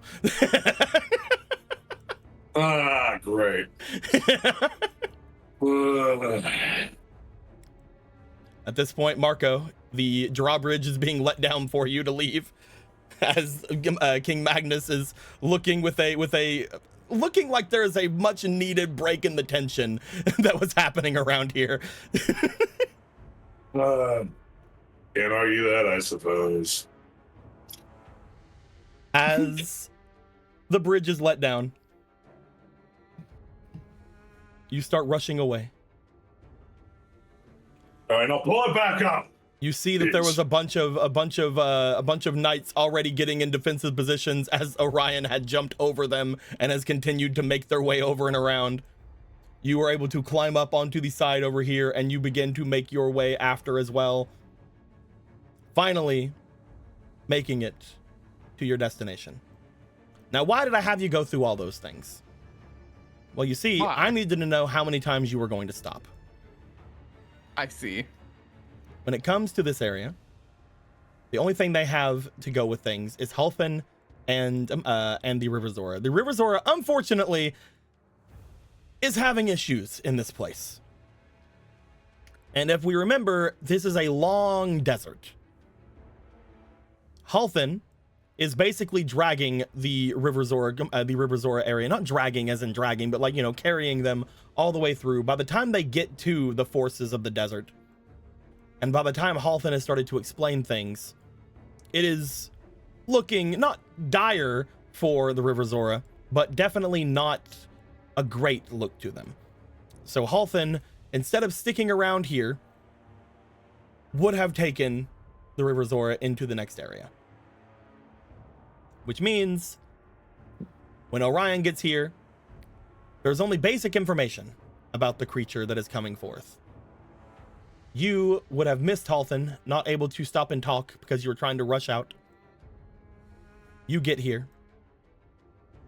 And as Orion goes and steps out, you would arrive a minute or so after Orion. Rowana looks over toward each of you. We had heard something from Halfin when they made their way through. Apparently a creature is coming. One that is very strong. Undead and massive. Atalanta looks over. I didn't get much look at it, but I did see a bunch of other creatures that were there. There is a harshness to that place. Hopefully we can do something about it. According to Polo, apparently Shefos was giving holy power over to Orion here. Perhaps he can be of use. Marco came by and is going to use their blade. I am also here. You are also here. I believe in you. He gets off the horse. If need be, I can kind of teleport. I don't really know exactly what I'm going to do. Maybe get people out if they need be. I doubt that my magics will be good against something that needs holy damage. You'd be surprised. They're actually kind of different.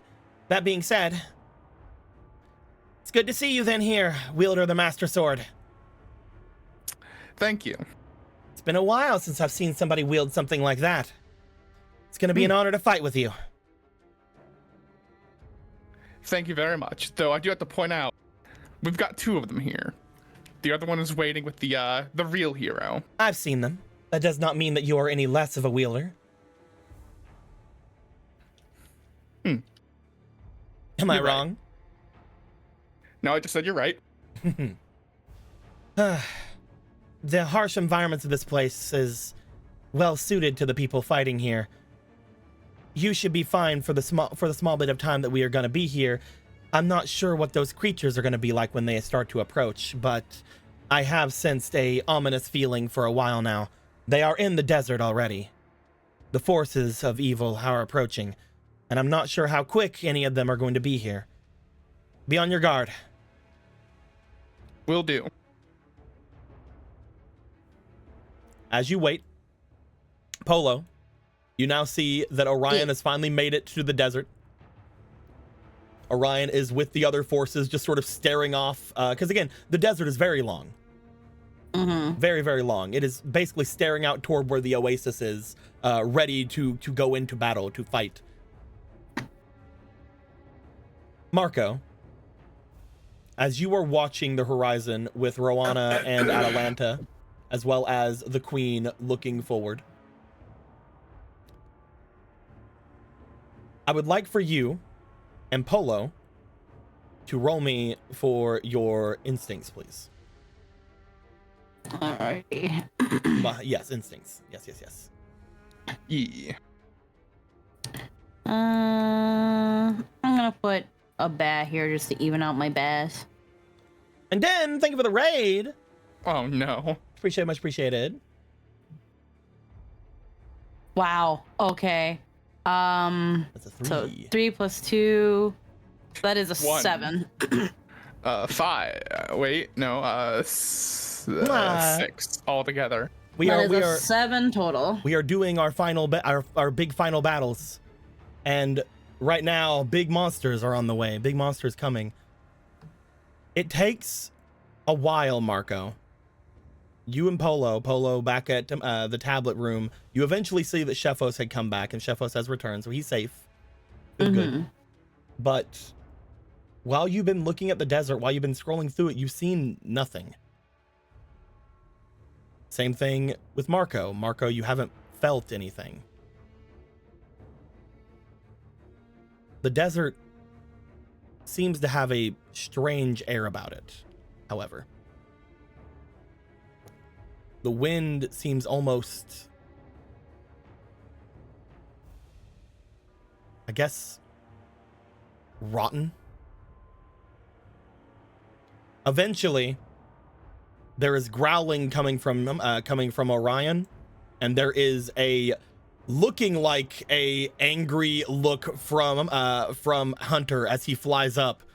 He seems to fly up and away from the desert sands. Something's here already. As he flies up, Hunter is the only person here that can fly, and Orion's the only person here that would have seen it coming. Oh boy. The rest of you, which is to say, only you need to roll me right now, Marco.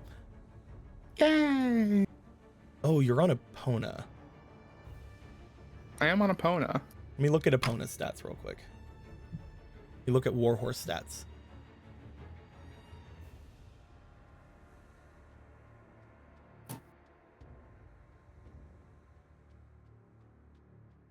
We'll roll for both. First, roll me for Epona. I would like you to roll me a +5, please. Ooh, nice. Go Epona. This is its thing. Unfortunate.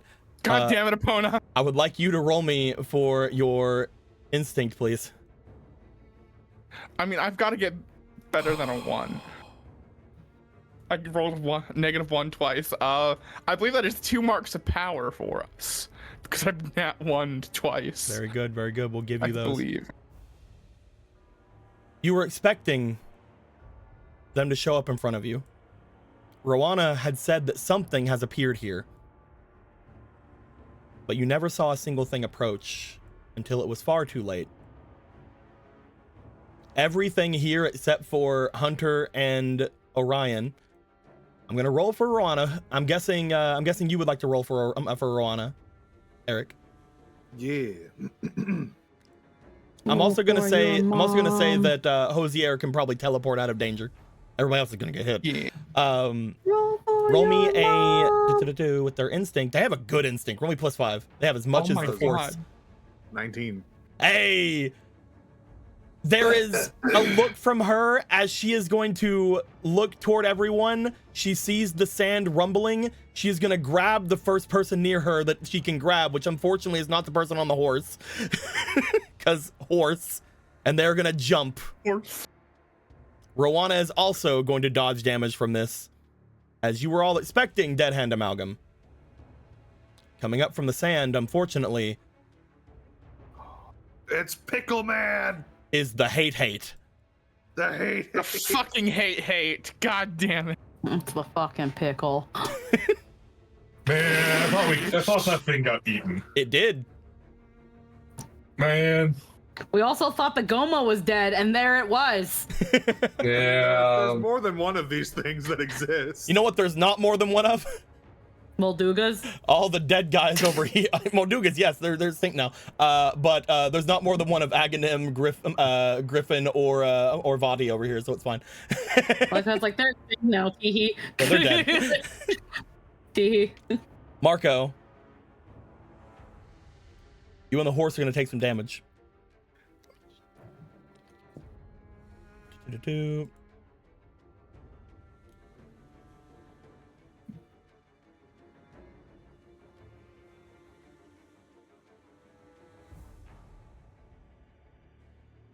Marco, I would like you to take three hearts of damage. Fuck. That being said, if you would like, you could avoid damage, but then Epona would take all the damage. How dare you? I'm just saying. Goes. You know that Epona Choose is a card at the moment.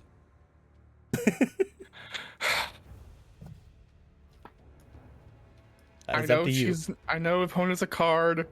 I will do the terrible thing that you do in Mario and jump off the horse. You don't jump off the horse, Marco. As you are about, as all of you feel this rumbling beneath you, and as these big teethy grippers are coming up from around, Epona is going to buck you off of it. Epona. As Epona bucks you off of it, it is going to get grabbed, as well as several of the Gerudo are going to get grabbed.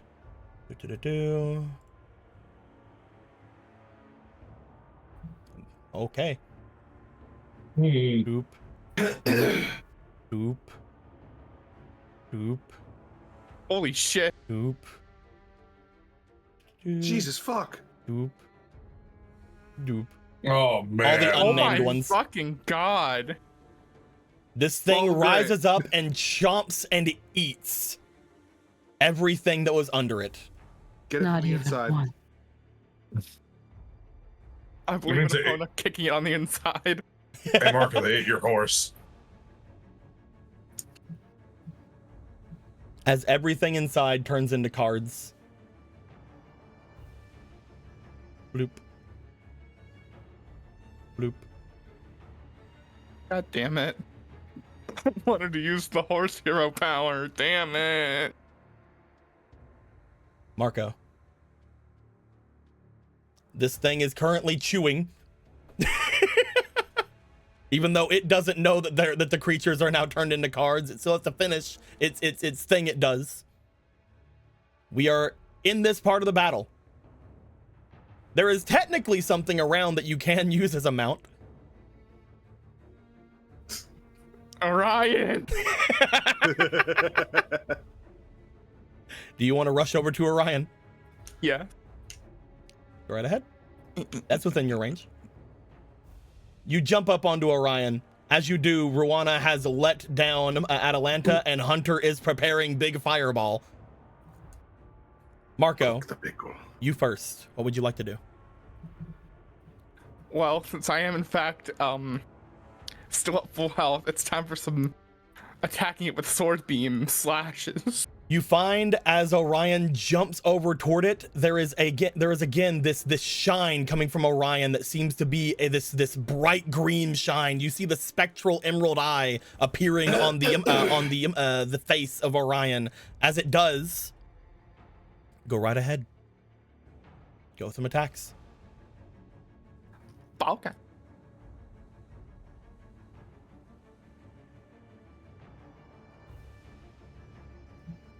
God damn it, sword beam. The attack will hit. The sword beam will not. First attack, second attack. Ooh, The attack there we and go. the sword beam will go. Two. And then third attack. Nice. There we go. And then the final fourth attack. Marco, There we go. you say the final fourth attack.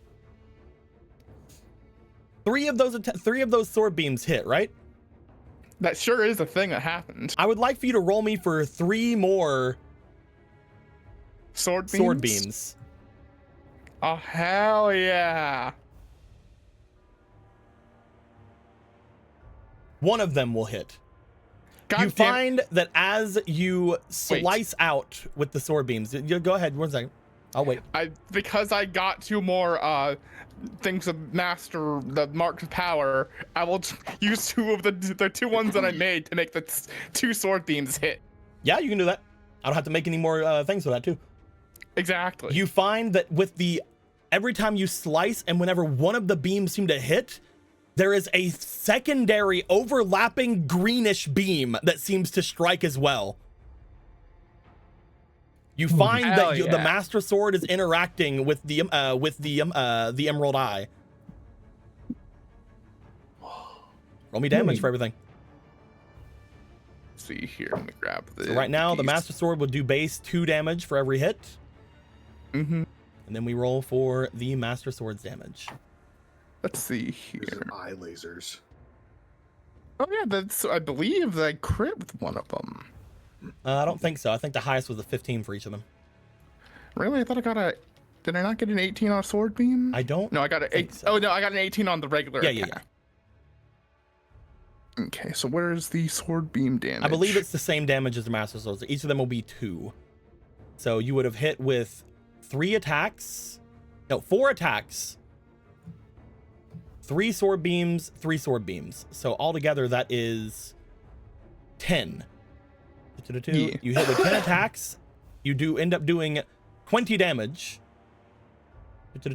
And when it comes to the thing you're striking, very evil, by the way, you're going to be doubling all the damage you do from these. So you're going to be doing an additional 12 damage. Hell yeah. As you strike into this thing, you see many holy cuts appear all over this thing. As you start slicing up this large beast that is just eating your horse. How dare you? Orion is going to go for some attacks now. Yeah. Looking over at Orion's abilities, you have all of Orion's stuff right here. You could, if you would like to, you can have Orion summon more Wolfos as well, like he always can do. Let's see. Yeah, he can do it as an action. Would you like to have that happen right now? Yeah, he'll summon two Wolfos. Noodle and falafel. Yeah. 2 spectral Wolfos appear, ready to go fight. And I think they do. They do. They do. They can attack. They attack on his turn and deal 1d4 on hit. Yeah. Okay. So basically, every time he hits, they're gonna do an extra d4 onto him. Yeah. With those last 2 actions, heckin' Orion's gonna do a heckin' biaz. Do some biaz. Orion's biaz are gonna count as holy damage. Okay, that's holy biaz. So roll me for those good +8s, because he's doubled right now. +8s. Yeah, because he is in big form at the moment. I'll roll the 2d20s just to get them both out. +8. Both those 16 will hit. and 19. I think he rolls a D6 +4 on hits. D6 plus 4. And he crit with a 19. Oh shit! Hell yeah. Hold on. I gotta. Here we go. I gotta roll that one. You gotta roll the Super Smash dice. Yeah, I only have the only other D6 I have. Alrighty. The super crit dice now. We got 10, 6. 12 damage. Yeah. It is holy damage, so those will be doubled. So that is 24 damage from Orion. Roll me for 4 d4s. This will be the regular damage from the Wolfos. 3, 1, 3, 4. This thing is already looking bad. As Marco and Orion have unloaded on it. Have just gone complete freaking all-out attack on it. Next, we'll go to Atalanta. Atalanta is going to get as close as they can and start firing a volley of close-range shotgun blasts. They get 2 attacks. They are within a square of it, so all their attacks will have advantage. Let me bring over some d6s for them. Oh, you already have it. Nat 20, double 20. Wow. You know what? Those are. You know what? Those are the 2 attacks. Yeah, that's good. That's fine. That's this thing just ate a bunch of people and everyone's pissed. Okay.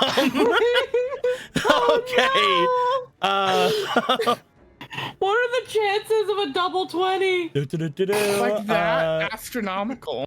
Because it's using the close range volley. Oh shit. I don't even know how to do this because they already basically are hitting with 3 arrows, so their base damage is tripled, and now it's gonna be doubled.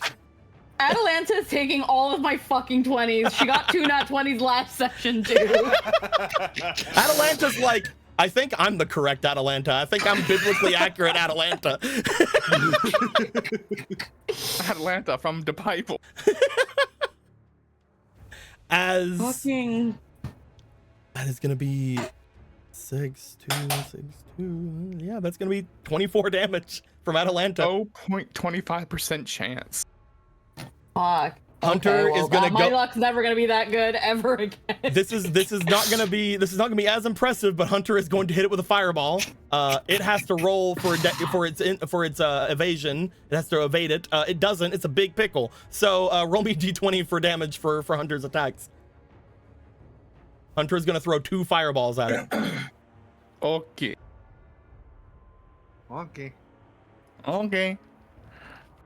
He does not I have mean, to what are worry the about it odds? going back at it. That's a lot of damage. It's 29 damage. It is halved because that's how the thing worked. So that is going to be, we'll say 15 damage. And now Rowana is going to go forward with their, let's see here, 4 attacks plus Weenie attacks. So they're going to go in for their 6 attacks. Do you want to just like put another dice down? Here, I'll just grab another. Yeah. Here, let me make could these just- 2 slightly different so we know that they're Weenie attacks. I've There we got go. to say it once more. Rwana's art is amazing. Oh my It's god. so good. Artie, you did such a good job. Oh, you need Oh 6. god. Oh, right. Yeah. 4 regular, 2 Weenie. Okay. I believe in her. Unleash the power of the bear. It's like fucking Baldur's Gate when you have Path of the Bear. You just fucking scream and like a bear roar Reroll in the this one background. and reroll this one. You can't reroll this one, unfortunately. Oh. They reroll anything 5 and below. Reroll this one again. Oh my god, what an ability. What the fuck? That's nuts. That is their bear pelt. Fuck yeah. Holy That bear means pelt. everything but one of their attacks will hit, which means let me get you some d6s. Boop. You were gonna hit them with 5d6 plus 2 each. All right. Fucking. This thing might just go down here. Yeah. So what is that? That's That is 19. That is 19 so plus 10. So 29 damage again. 29. 29. I want everyone to understand what the fuck just happened here. This thing jumped up, ate the entirety of your army, and then all of you got so pissed off that you just insta-killed it. Even if they would have been able to eat them, it wouldn't have had time to digest them. This thing is sliced God. clean in 2. Absolutely destroyed the hate people. You hate the They said hate. no. Get in They the said bones, hate. absolutely not. Get in the And bones. so the appetizer is finished. It's time for the main double course. You do find that as you defeat the hate, as the hate disperses, you do find that there is rumblings in the sand below. It appears that monsters are going to be coming out from the hole created by the hate. However, they're not coming out immediately because you guys have a little bit of time. I'm going to say that you guys are going to position yourselves outside of the hole. And I'm going to give you guys one round of attacks as soon as these things appear. You love to see it.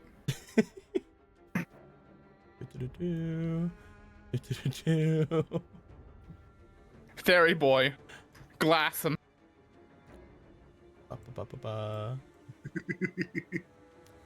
As the first of many creatures begin to make their way up. Luckily for you, you will get a first attack on them because if they were able to have a turn, some of you may just not be able to do anything. You see an ungodly abomination begin to rise up from the ground. And so I started slashing. So yeah. Funny thing about that, Marco, Yeah. it was almost dead. Will you just give that to me then? Marco, you see this thing rising up. You see parts of it already looking busted and bruised and broken from its fight that it had before with Gidon. You jump up from where you are and you just start slicing the air, sending a volley of light attacks downward as this thing is done. Because of the things Gidon did to it, there's no fucking way. Hell yeah. 1 HP looking motherfucker. That being said, you were going to sit out from the second volley of attacks. This is fine. As rising up from behind it, a second one of these creatures will rise up. And before it gets a chance to use its effect, we're going to have everybody else attack it. So, let's go for Rowana first this time. Why not? Okay. Rana, give me 6 attacks. 2 ween eyes. Reroll this one. And that's it. Unfortunately, these 2 will not hit. That one will still hit. And that one will hit. Hell yeah.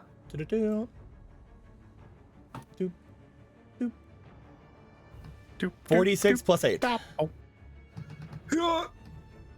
It's pretty good. It's pretty okay. That is going to be 21 damage. Yeah. As this thing rises up, Rowana just starts slicing at the tendrils and appendages that start making their way up. The 2 Gerudo ladies will start going as well. The map lady and the hydromelon seller.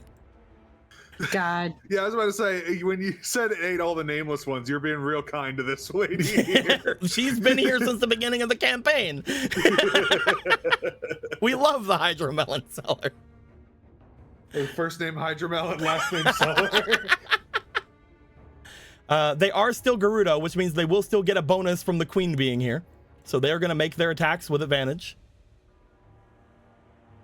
So who is rolling for our 2 Gerudos? I'll roll them. I'll roll for them. Okay. Each of them are attacking Okay. with advantage. So is that 4? Yep, roll 4 dice. Let's roll these 4. Alrighty. The 2 up here are 1, the 2 down here are the other. Alright. Both 2 will hit. 15s. And yeah.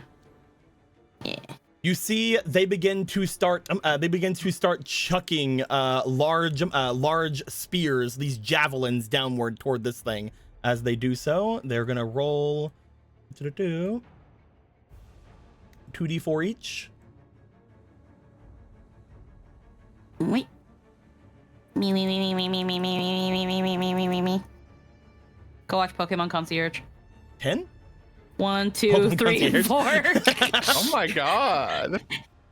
That is Just that get is the 10 damage. wee. I still need to watch Pokemon Concierge.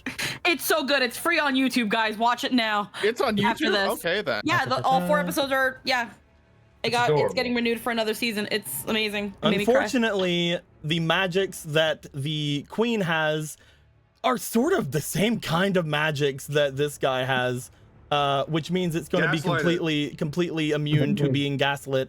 Nothing's immune to being girl bossed.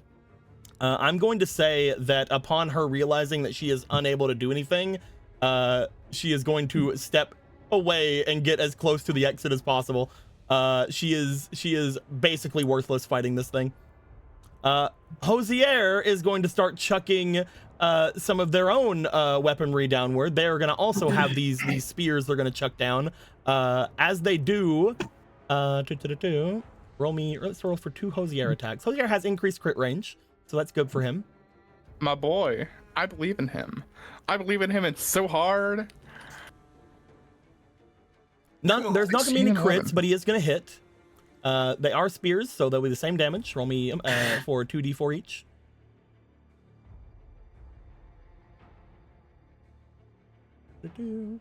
Or 3, 3, 2. That's a decent bit. Did 12 damage. Unfortunately, it does not seem that the extra darkness damage does anything to them, but he does do the 12 damage. Hosier's magic is completely worthless in this situation. In fact, Hosier looks at it, and for a moment, he worries that his damage is going to actually help it, so he will be standing back. Yeah. He did some damage, and that's perfectly fine. Hunter is gonna start firing fireballs down. This is the only time he'll be able to hit this thing without worry about hurting other people. So he will do 2 fireballs. They will do half damage. Roll me these 2d20s. Who rolls for Hunter? I don't care who. I was gonna say, I was like, I thought we already had people at this point rolling dedicated for people. They will take 8 damage. We'll roll up to 9. Yay. And finally, Atalanta, before we get to the big damage, Atalanta will go. They will start firing volleys of arrows downward. They have 2 attacks, and they have it at advantage. All right.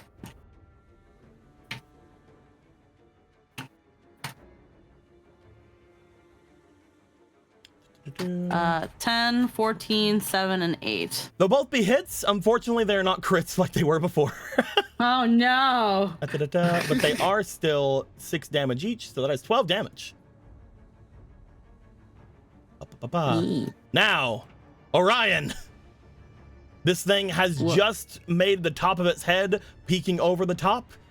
Orion is right in the path of doing so. It has basically reared back, and Marco, you fall off briefly as it starts slicing into it.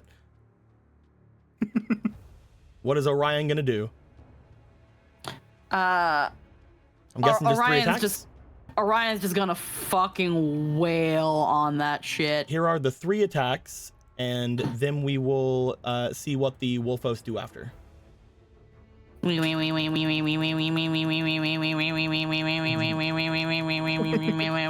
duck. 9, 10, and 16. Unfortunately, this one barely misses. But the other 2 will hit. So we're going to roll for the d6s plus 4, and then we will also roll for 2 hits from the Wolfos. So right, 2d4 so onto 2. those. Alrighty. Wee. And again, this is holy damage, so. So 4, 4, 3, 3, 2, 2. Nice. So that is altogether 26 damage with the double from the holy damage. As the 3 Wolfos jump down and just start attacking and slicing at this thing. It is looking hurt. It is gonna get a turn. I would like for everybody here to first off roll against being in the presence of this creature. The only one who is immune to it is the Emerald Eye. And it's 2 guys. Jesus. Polo. Mm-hmm. You feel the same thing happen. You feel like you can move 2 people if you want. Just like before. Oh, the Master Sword does a d6 of damage. Okay. What was that? It's demonic and malice it touches. Yeah. Yeah, I think that's malice or demonic. So yeah. If we're moving people potentially. You feel you can move 2 people here. Mm-hmm. It looks like whatever this dangerous thing is going to happen. Again, they could still make the rolls, but yeah.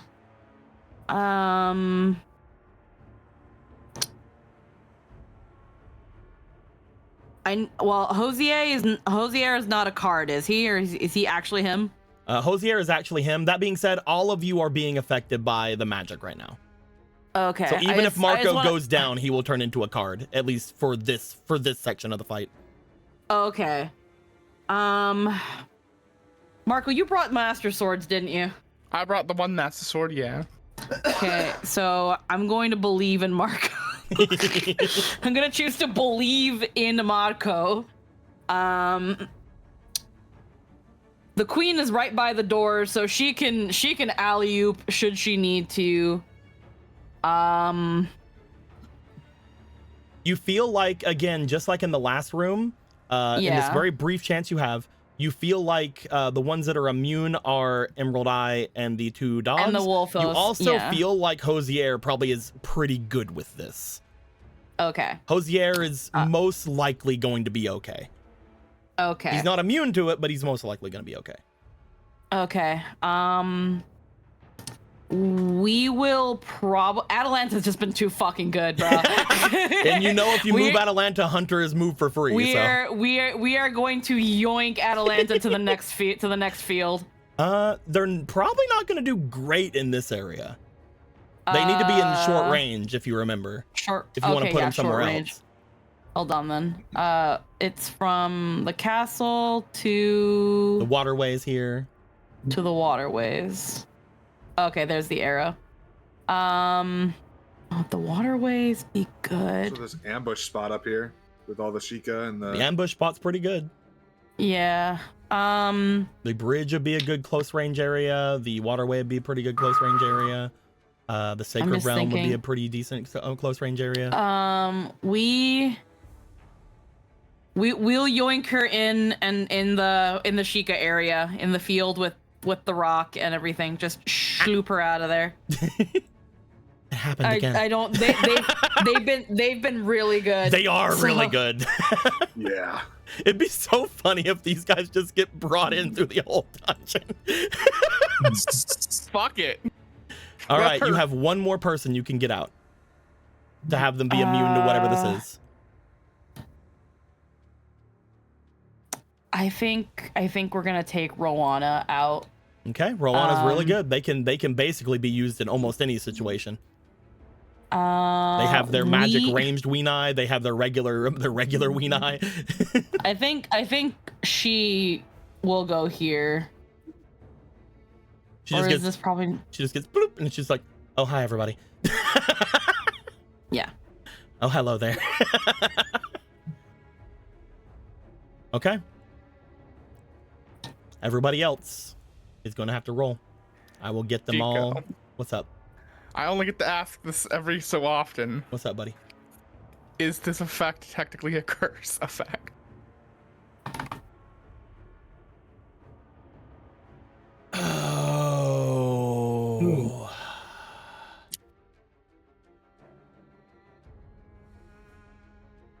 I would say yes. But I would also say it's a very powerful curse. Mm-hmm. You cannot twist it to your advantage. Yeah. But if you would like to make yourself or someone else immune to it, I would let you.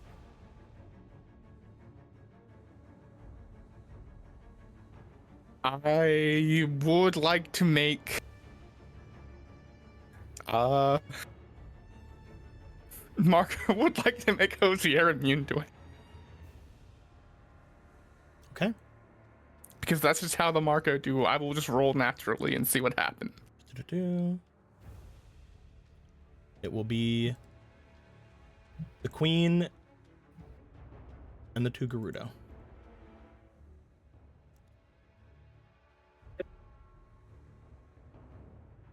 And then I'll have you roll. Okay. The Hydromelon Salesman is gonna do what the Gerudo do. Bloop. Bloop. The Gerudo can give their roll to the Gerudo Queen. This does mean that immediately upon this thing rising up, these two Gerudo will go down. Marco, need you to roll me a d20. I will roll. You made Hosier immune to this. You are not. I know. Come on, roll better dice. Come on. Fleeting. Okay, that's first roll's a 9. Second roll is. Come on. That's an 18. You have one more. And I'm only having you roll because something might happen if you roll really, really high. Okay. 15. So 18 plus resistance? Nope. Okay. Flat D20 rolls. Oh, fine. But you're fine. Yay! You see around you, these two fall.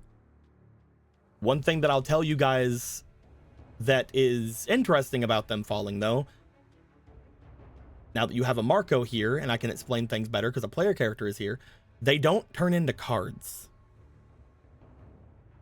They just fall. Oh, fuck. What? Huh. That was by this thing's presence. It is now going to attack. Oh, no. It is going to attack the Wolfos. Oh. It knows that this one hurts a lot. So it is not going to try to do the thing it was going to do to the other ones to it. However, two big elongated mouths are going to come down and they're going to chomp down on Noodle and Falafel.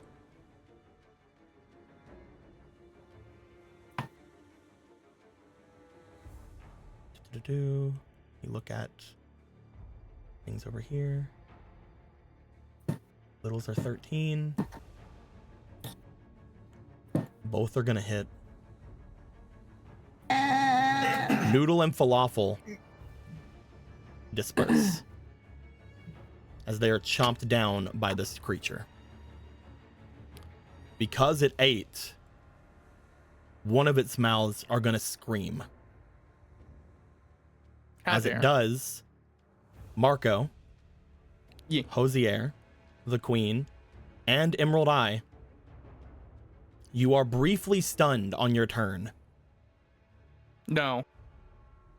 I use a mark of power to not have that happen. Let me make sure that it's something I can do.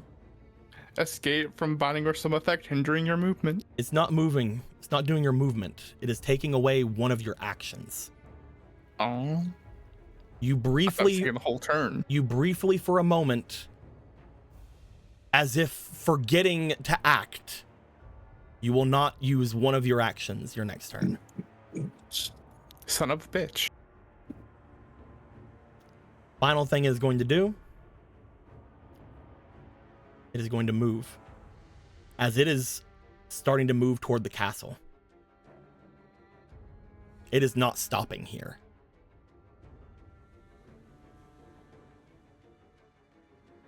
No.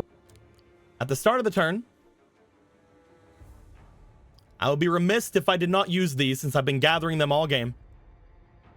I'm going to use a demon token. No. What are you doing? I'm just saying no. Okay. I'm just saying no. I don't want it to happen is what I'm... No. No. Stop. You see coming up from the tunnel a group of 4 monsters.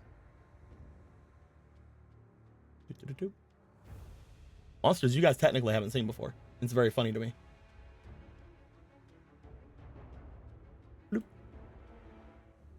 Oh no, the babies. What the fuck? You guys see 4 mini Gomas Oh my god. start to rise up from underneath. They're adorable. I hate their smiling faces. Did we ever see one of these? You did before? not. We did not. We saw their mama. Huh. There was one place they could have shown up and they didn't. They literally could have been in the second time you went to the Temple of Time. Huh. Because these, as you look at them, they don't have cracks and things in them. Yeah. Yeah. These aren't old as fuck. These are new. They are new and without sin. Actually, they're made entirely of sin. Anyway, They are sin. the 4 of these creatures will rise up and they will start to make their way over toward each of you. You're lucky you got rid of a lot of people. Otherwise, technically there are 2 other people here. I would be remiss to not do my mechanic that I made. There are technically 6 people here. How dare? 6 Goma rise up. They start making their way over toward each of you. 2 of them go to the Emerald Eye and Marco. 1 each go to the Queen and Hosier. As they do, they're each going to get 1 attack. They don't do great on their attacks. They're still babies. These 2 are Marco. These two are Emerald Eye, Hosier, Queen.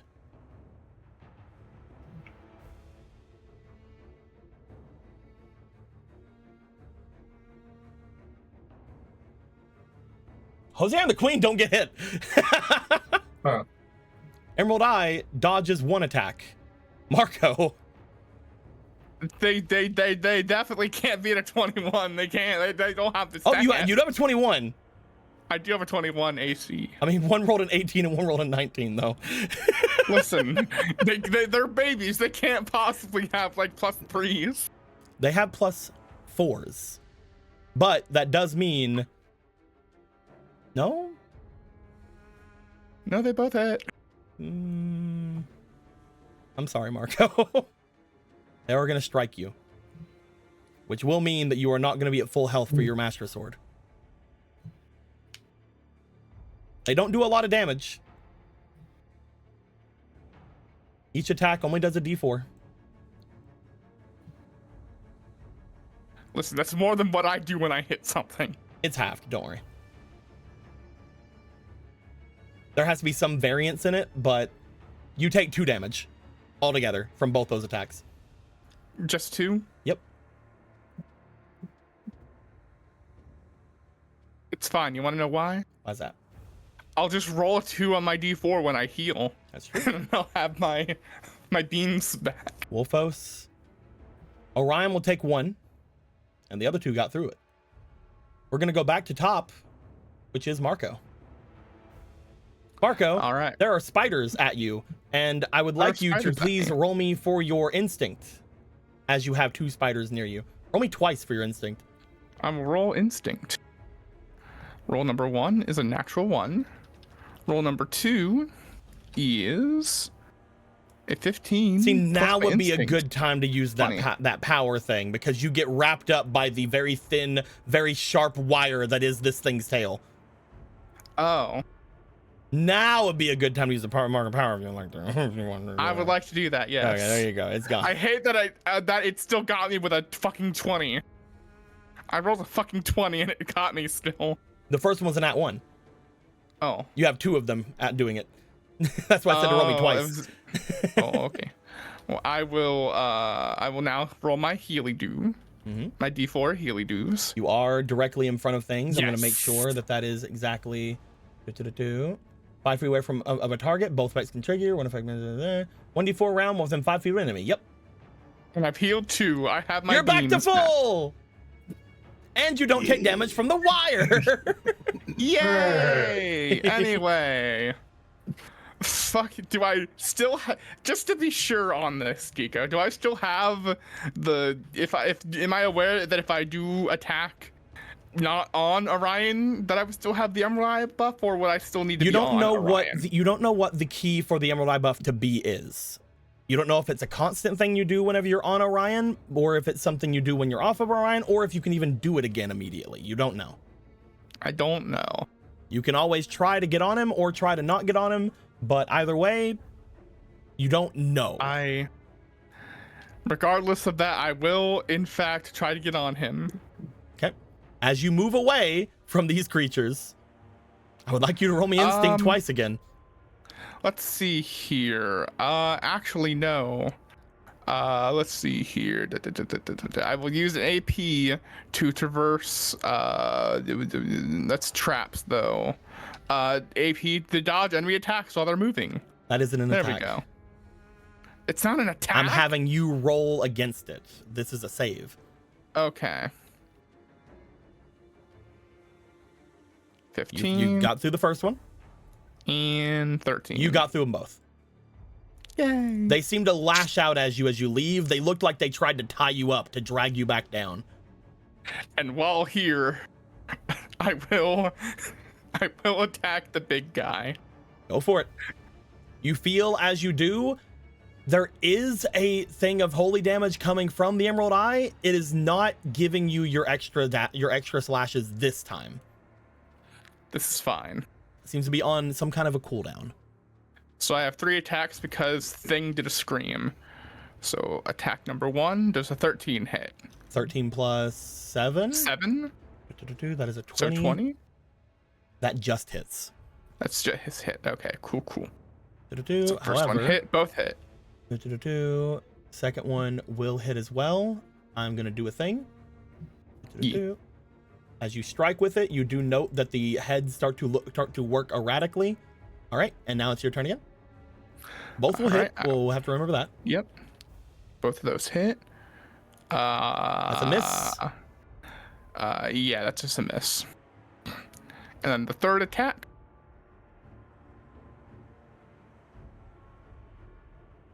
That is also a no, miss. I'm gonna use the mark power to make that a hit. What do you mean? Are you sure? Are you sure you want that one to hit for some reason? Why would you ever want that one to hit? Yes, I do. And I'm making the assumption I'm just gonna go ahead and grab like these two because it seems like I'm a mean bean. What are you talking about? Well, you see, I get an extra d6 of damage on things potentially like this. Yes. Do-do-do-do. I would like you to please. You have done 2, 2, 2, 4. So that's 10 damage already. Plus 8. Another 8. And that is Sword of Evil's Bane. Yep, that will be the unblocked, unmitigated, doubled Master Sword damage. That is going to be double. That is going to be 16 extra damage. That is... I said 10 before? 10 plus 16? Yeah. 26 altogether. 26. And just to be sure on this deco, if I do end up doing a kaput and die here and I come back... Turn into a card. And I come back at the final room. When I come back from the card, is that also I heal and get all my things back? Who knows, man? Because I would like to hit it a couple more times with dungeon action. Who knows, man? I will take the risk. I will attack with a dungeon action. Okay. I will tell you, because you would know clarity cards, you would come back with your health. You would not come back with your actions. Anything you spend will be gone. That's fine. I will just use one here. Oh, fuck. One of your dungeon actions are spent.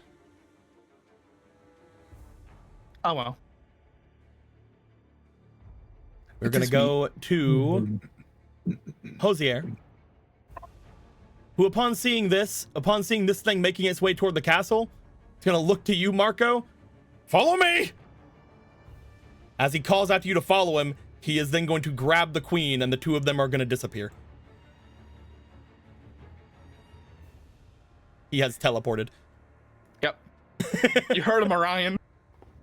Mush. That's up to Orion. Squeaky. Yeah. Is Orion going to do what Hosier said and follow him, or is Orion going to start attacking this thing? Is this thing still here, this big fat fucker? It is looking like it's going toward the castle. Hosier just grabbed the queen and yelled to Marco to follow him. Probably, Marco don't die, more like is what he was saying. But he has started running back toward the castle. Considering Orion was sent here to fight this thing and kill it, Orion's staying. Okay. This is fine. Marco, as you say, you heard him, Hosier, or you heard Hosier. You see that you see Orion nods and doesn't listen and starts attacking. Marco also nodded. I'm just saying that this is what he was going to do, probably anyway.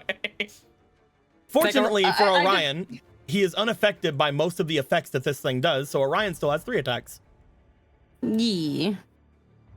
Alrighty. He does not have his doggies. They got dispersed. It's fine. It's okay. He could resummon them though, couldn't he? He could, if you want to do that. It will make his holy damage less. But he will have 2 dogs. I think for now he's gonna just focus on wailing. Okay. Roll me for 3 attacks. So, 3 attacks.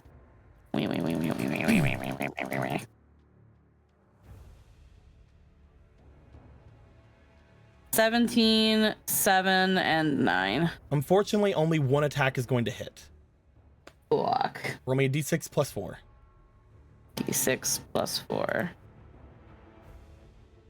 That's still really good. 5. That is 5 plus 4. That is 9. This is all considered holy damage, so that's doubled. That is 18 damage.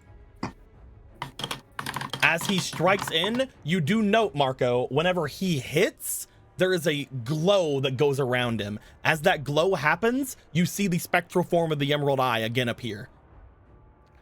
It's back on. It do the thing where he attack. That being said, it is going to go to the enemy's turn again. This thing it's going to keep moving. It has entered the next area. As it enters the next area, no. we'll see what happens in just a bit. We have to finish what happens in this area first. Marco, you see these creatures all start surrounding you and Orion. And coming up from the ground, we're going to have the next mini wave.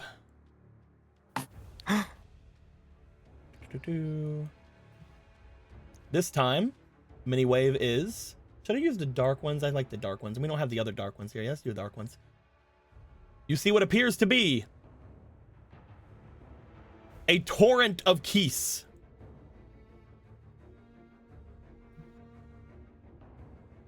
What appears to be a long, just wave of keys appear from the ground.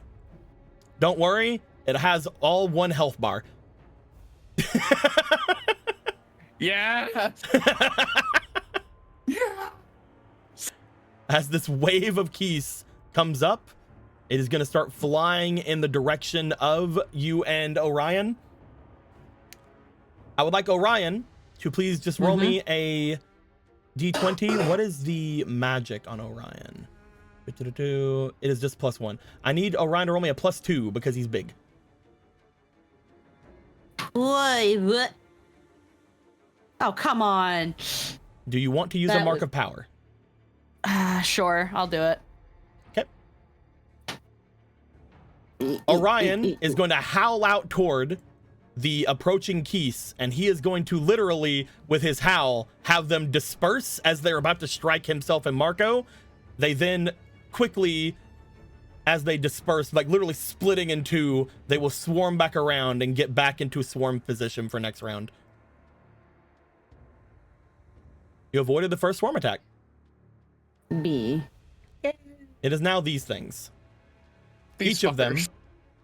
are going to look toward probably Orion, but I mean, they know that you are dealing some crazy shit. They're dumbasses. Let me roll them. If they get over a 14, they're going to go after Marco. If they get under a 14, they're just going after Orion. Do they fear the Master Sword enough?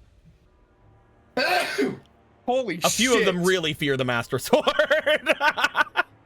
Only one of them is going to attack Marco. Or it's going to attack Orion. All the other ones are going to look at Marco and go, no! Marco. This is what it's like to be a monster as we surround them. Marco. I'm gonna say that this one is the one that's like hurt derp. I'm gonna attack the big dog. Marco. Whoa. These things start climbing up, and as they're climbing up, and as Orion is basically trying to shake them off, they're each gonna lash at you with their tails. Your AC is 21. My AC is 21. I would like to use my clone technique. Let's see read it. here. You are carrying an I item. believe. Clone lasts till the Yep. start of the next turn. Ninja can then take an attack for them. It will take an attack. An attack. Yeah, this thing usually explodes immediately, if you remember. Yeah, I remember. Okay. Also, things that can see through illusions, don't worry. Don't worry, these guys can. Yeah. They're little guys. They only have one eye. They only got the one eye. Yeah, you make a clone Marco. One of the attacks, I'll just say, completely disperses. The other 4 are going to strike at you. Your AC is 21? 21. They have plus 4s, as I mentioned earlier. I know. There's nothing I can do to stop them from hitting me. 1 2 will of them. strike. Yeah. The other 3, you seem to dodge the way of. It's this one right here is the one that hits Marco. Yeah, he's really. He sees the dumb guy. He's like, God damn it, Steve. He's like, dang it, Steve. How come you guys skipped arm day? He's a little bigger now. I'm gonna make Steve a little smaller. Yeah. There we go. All right. As it's gonna lash at you, you're gonna take the damage halved, so a D4 halved. You're only taking 1. Cool. No worries then. I will just heal it. Literally. The last one is gonna strike at Orion. Orion has 9. That's a natural 20. Oh, he was like, I know what to do. Steven will hit the monster. Again, it's just gonna be 2d4 halved. Isn't gonna be that much on Orion. That's gonna be 3 damage on Orion. Oof. Orion takes 3. Squeaky. I'm looking at his health. He has a lot. 1, 2, 3, 4, 5, 6, 7, and the 8, 9. Yeah. Ba-ba-ba. So, if I remember right, didn't we? I know, was it only just for that one room? What? Because I was just missed with a bunch of attacks, and there was like a thing with the flurry rush from Gorthos, but that might have only been for that one time. It was that encounter happened hours ago. Yeah. Yeah, that encounter happened hours ago, unfortunately. Damn it! I should have learned flurry rush. I should have been a knight. Marco, it's your turn. What'd you like to do? There's a wave of Keese in front of you. There are a bunch of spiders around you. There's an Orion. Orion's looking like he's going to start chasing this guy down, probably. Because that is what Orion was here to do. As a descendant of the riding hero, I will try to get Orion moving already to go and chase. You can definitely spur Orion to go. As Orion's going to go, you are wanting him to leave all of these guys. They will start lashing at Orion and yourself. The ones that are knowledgeable of you are probably going to lash at you. Which is good because you have a much harder chance hitting you than Orion. This is true. Wait. I'm waiting. Deco. What's up? I sure do have a magic bottle with lightning in a bottle. Sure. Would the lightning in a bottle be considered a bit of an AoE attack? You know that these things, because of the last time you dealt with the Goma, these stones on them are magically immune. I forgot. They were rock things. Mm-hmm. Ignore me. Also, that's not entirely what the lightning ball does, but we could make it work that way. Mm-hmm. All right, all of them are gonna attack. You're getting 5 attacks coming at you and 1 attack going at Orion. It's so funny to think about, honestly. They don't like the Master Sword. None of them except for him. Except for Steve hitting Orion. He's not 20'd him twice now. That is gonna be 2 more. That's gonna be 2 more because of the thing. Squeaky, that is 2 more damage off Orion. Orion has taken 5 health. Orion has been spurred to leave the desert, however. Mm-hmm. We are gonna now see what happened during the turn this thing moved in. First off, Hosier would have teleported the queen into here. At which point, we're pretty sure that Halfin would have went as far as he could. Unfortunately, Halfin probably did not get far past the gate. Luckily for Halfin and for the River Zora, there's a nice moat here that can just They're just going to go to the next area. They would have had plenty of time to do so. That being said, as Hosier and the Queen got here and are currently running off toward the castle, behind them would have appeared this creature.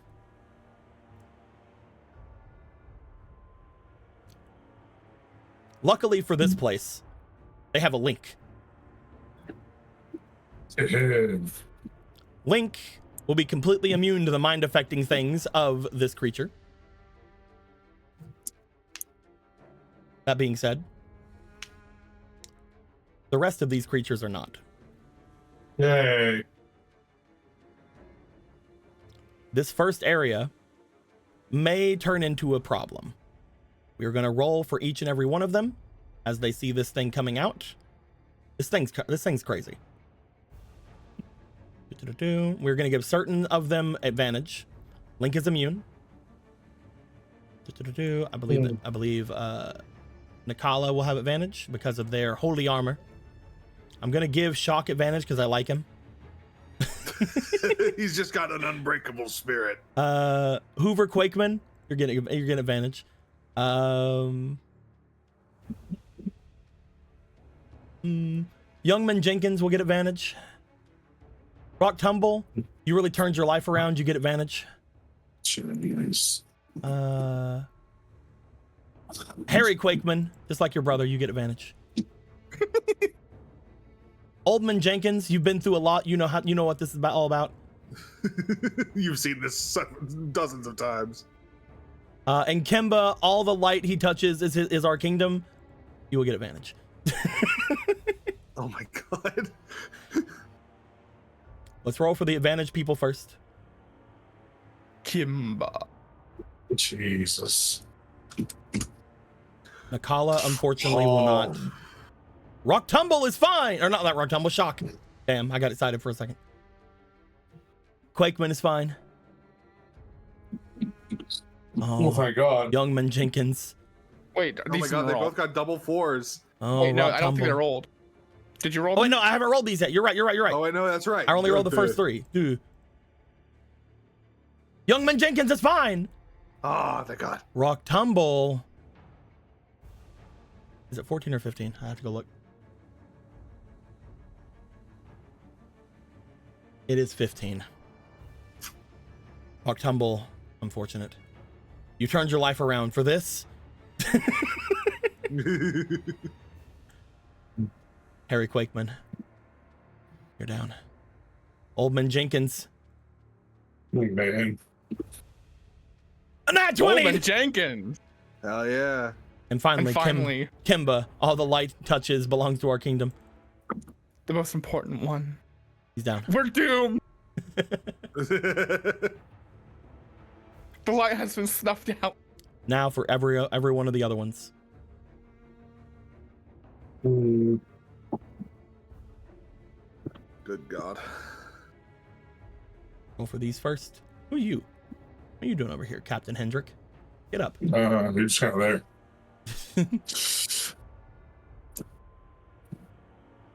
Roll. Down. Down. Fine. I don't know why there was 3 here. Yeah. This one would go in weird. order, so it would be like so these 2 are fine. This one's down. He's fine. Let's roll for these 2. It's this one and this one. No, it's just this one. Harley's fine. Captain Hendrick's fine. Doop. Okay. Doop. I need to know which ones go down. I'm sorry. No, you're good. How did both of them go down? My headphones recharging.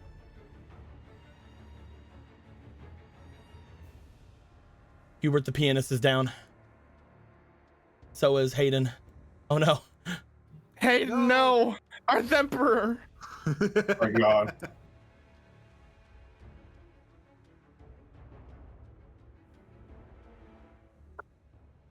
Both of them are down. It's Oh my gosh. not Hodor. What about you, Carl? Oh, Carl's fine. Good.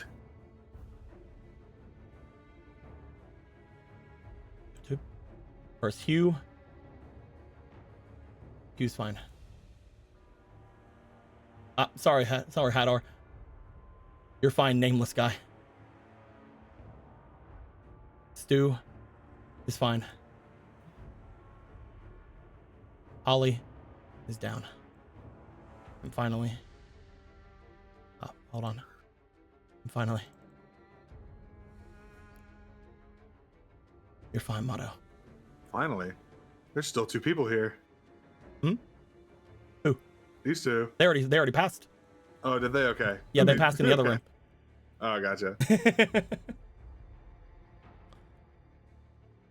For the sake of getting some of these guys away, I'm gonna move them off of the beaten path. They're still on the beaten path, technically, but you know, just getting them a little free, getting them away, freeing up the space.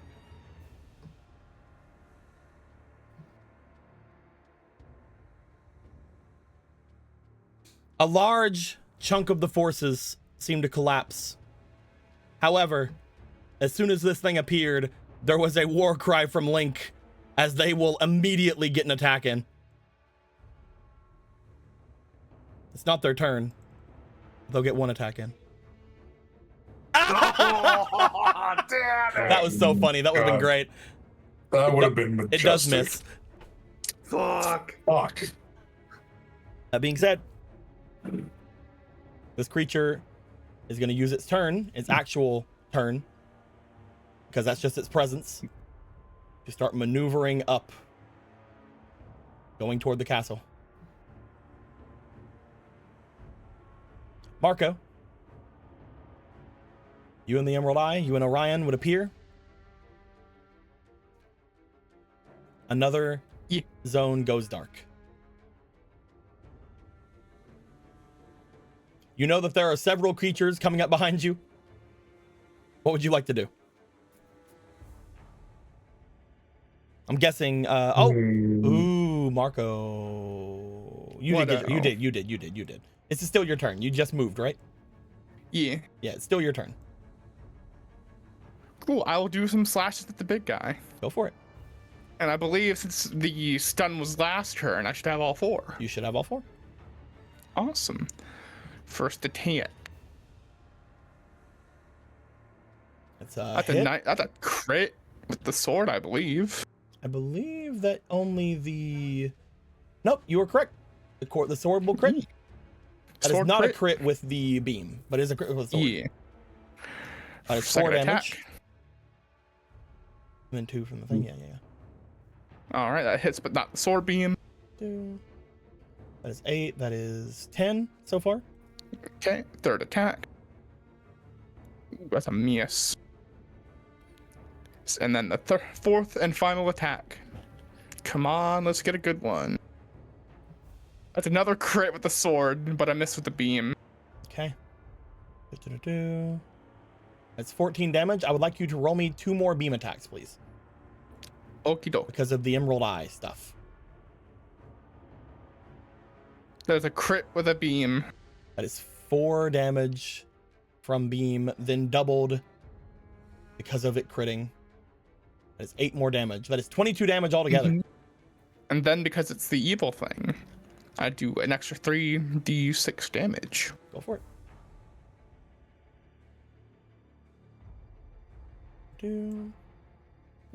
That is 9, 18.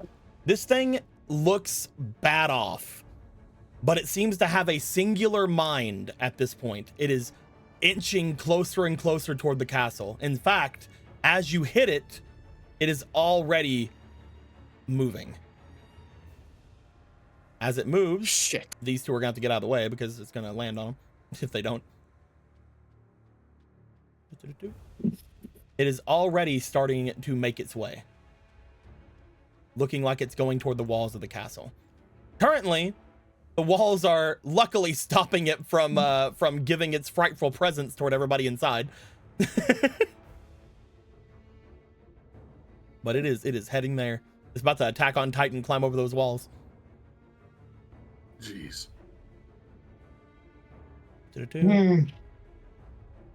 Be like that one, that giant, like one that was even bigger, that like with no face, just fucking climbed over.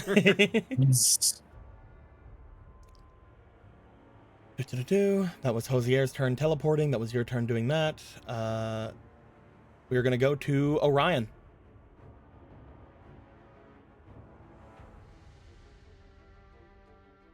Squeaky.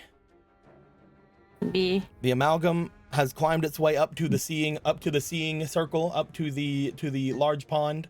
It is looking like it is crawling quickly toward the walls of the castle. It is looking as if it has a single mind of it, at the very least, showing its presence to those inside. Oh no. We gotta get Orion. Orion is right here. He's chasing it down. You want it to go up? Yeah. Orion is up here. It's currently glowing forth with the power of the gem. It is the Emerald Eye is active. I can flipping and dipping and slashing and woofing. Come on, Bobby, you gotta get it. It's gonna eat us. 15, 13, and 3.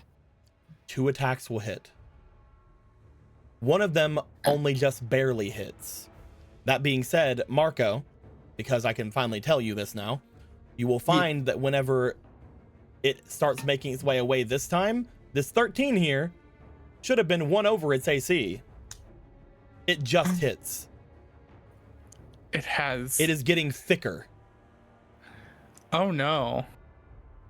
It's getting more defensive. Oh no. Ryan, roll me for 2d6, I believe. Let me look, make sure. All the dice are in the desert. Yeah, Hold 2d6 on. plus 4. 2d6.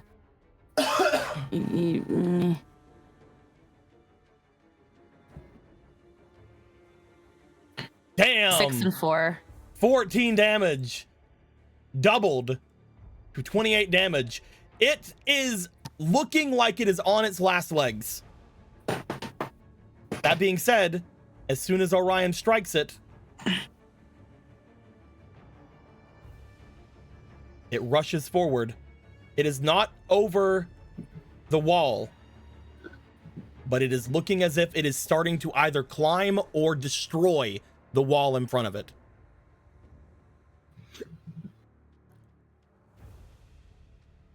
We're gonna have Link's turn. Link is going to rush up. As they look toward the creature, looking as if it's about to climb the walls of Castletown.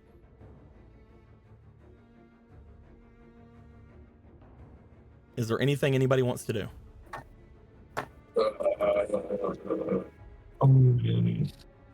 I mean, this is what the Link would be doing. I know Link probably wouldn't want to, but Marco will throw them the Master Sword. Marco, you call out to Link. As you do, you rear back to toss them the Master Sword. They look puzzled as it flies through the air. Marco. Yeah. I would like you to roll me for your diligence, please. I'm gonna take some power points or something. This is very reckless, I would believe. Sure. Yeah. I'll just double my diligence roll. Or double the thingy for the diligence roll. Let's do this shit. 14. Like practically everything we're doing in this final encounter could be perceived as reckless. Roll me one more time. You have a fleeting. Thank you, chat. It's already at 26, but roll me another time. Listen, it could always be higher. It could.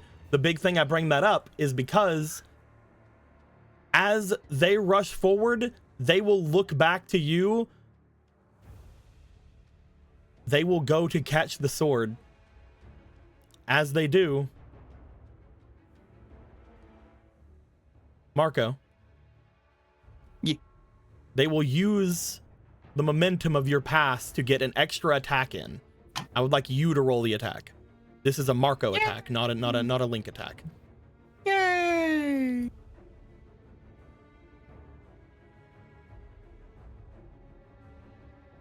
I will, yeah, I will use the last mark of power to turn that into a hit.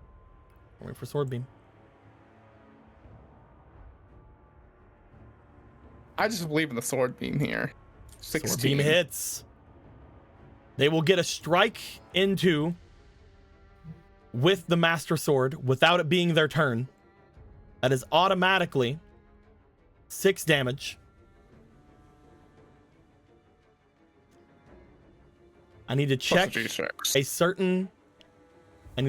certain ability.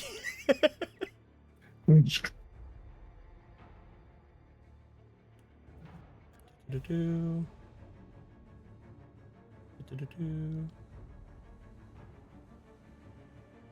Do-do-do-do-do.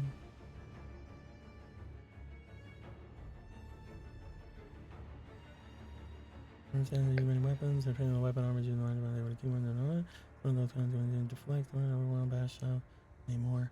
We are gonna say that because this is the Master Sword being used by Link, because Link is a knight, I'm giving them martial style. Hell yeah. And the keyword I'm deciding to give them is the best one for this certain scenario. I'm giving them pummel. Also, just so you know, add 1 extra damage to the thing because of the extra d6. I'm going to. Thing. Don't worry, did. the d6s are gonna happen at the end. Oh, okay, then never mind. Because they struck with 1 attack. Marco, come over here. Yeah. Roll me this attack. Roll me this dice. I guess They're gonna go for a pummel attack. I believe in them. Oh, That come one, on, that one will miss. Link. Oh, no, it has advantage. They're evil. They're evil. They're evil and Oh, it's Link. yeah. I should have been rolling with advantage the whole time. Yeah. It's evil, you It is see. very evil. That is going to be a hit. I'm going to bring a D4 over. Oop. For the pummel damage and a D6 for striking it. Mm-hmm. Go ahead and roll me for Link's first actual attack. That's a hit. 14. Though it's advantage, so... Still a hit. Okay. We're going to add another D6 and another D6 for the attack and the extra. Roll me again. This is for pummel. That one will Pummel's 10. That one Wait, will do miss. pummels also get the advantage? Sure. Or no? Fuck yeah, dude. That also will be a Okay. miss. That'll also be a miss. It's fine. Roll for the next Link attack. Next link attack. Come on. That was a 2, and then it's a That one 6. will miss. Roll me for the final Link attack. Link, come on. Come on now. Come on, Link. Come on, man. You had 20 to balance it out, right? Fuck. Okay. Come on. There's a certain damage threshold that needs to be passed. If Link hits them and takes them out here, they will not go over the wall. If Link hits them and they survive, their effect will make them crawl over the wall.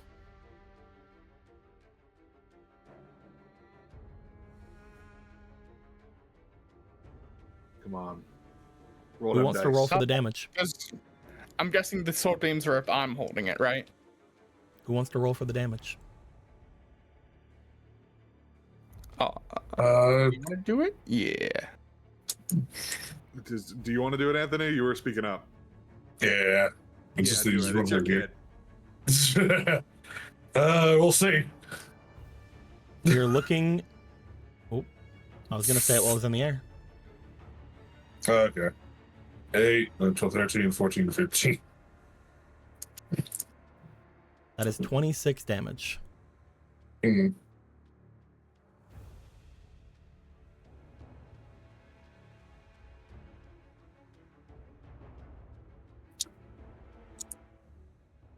Link slices in,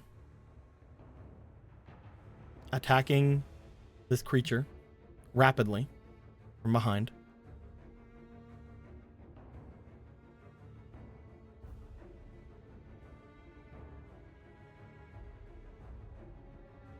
It is just a bit off. Fuck. Damn.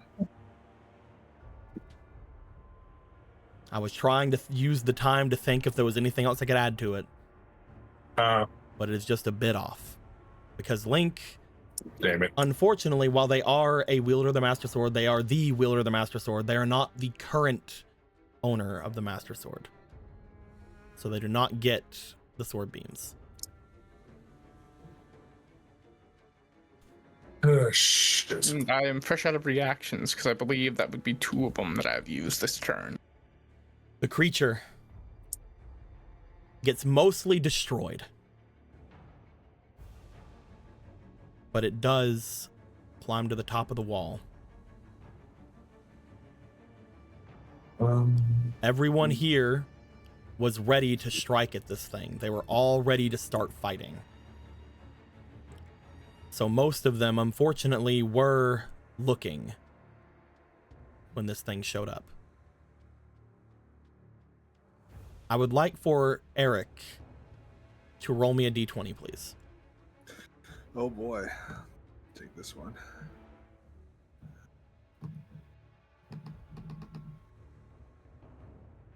It's a 19. That being said, Yeah. some of them are missing. Oh.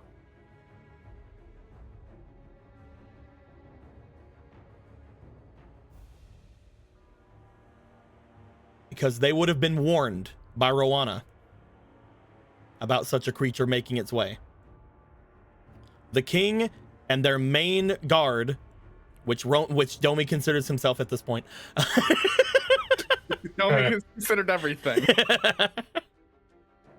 will have already left.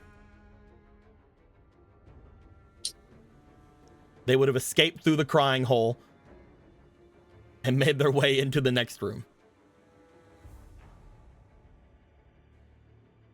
That being said, just about everybody else is unfortunately going to succumb to this creature. Because this creature, as it gets to the top of this area, does not just stand in its presence among everybody. It begins to start screeching out in a song.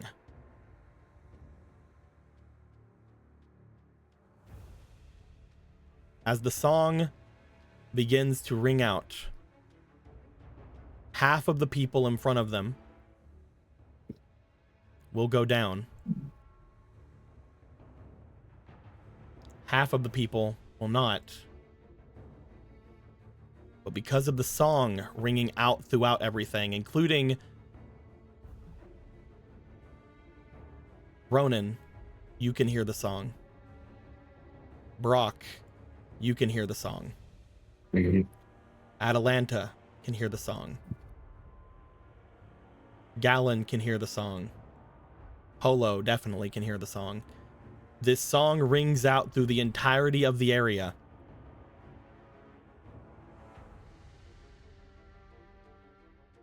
Those who have succumbed to the song of this creature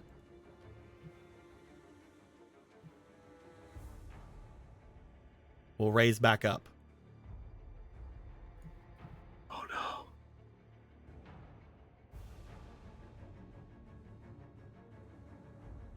Even the dice. And they immediately start striking and attacking those around them.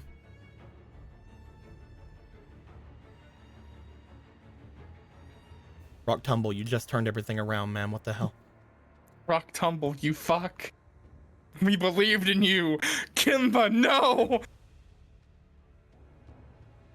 How could this happen to you, Kimba? You're supposed to be the chosen one. This includes the ones in the other areas as well. We need to fucking kill this thing. That's not very hard. Orion would rush forward after this thing started screeching and will slice into it. This thing was on its very last legs. It does go down. The damage is done. Orion will look around. Hosier will finally get up to you guys. Link will look back toward the people fighting.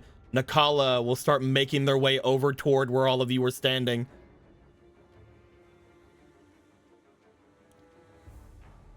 Link will toss the Master Sword back over toward Marco. Get going. Damn it. They will then draw their blade and go toward Nakala. Good luck. Thanks for letting me use it. Sorry, I'm a bit rusty with it. That's my fault. I'll fix things here. All right. Let's keep going. Hosier, the Queen, Marco, you guys make their way toward the water, and you guys will move on to the next room. Ryan does his best doggy paddle. Orion was only here to take out this thing. Upon seeing all this go down, it's like, I need to go back to Polo. I promised. I promised. Almost. Back to Polo. Polo, you would see the castle is currently everyone fighting each other. You would also see several more creatures beginning to show themselves. The big thing that would catch your eye is you would see Rito beginning to fly through the desert, making their way off in that same direction. You would see Koroks flying through the desert. You would see Caesora walking their way toward the area. And coming up from the oasis,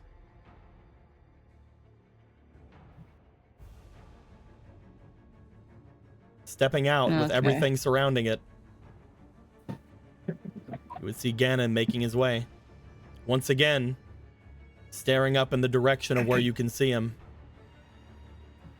He would raise his hand up toward the direction, and once again, the area would go black.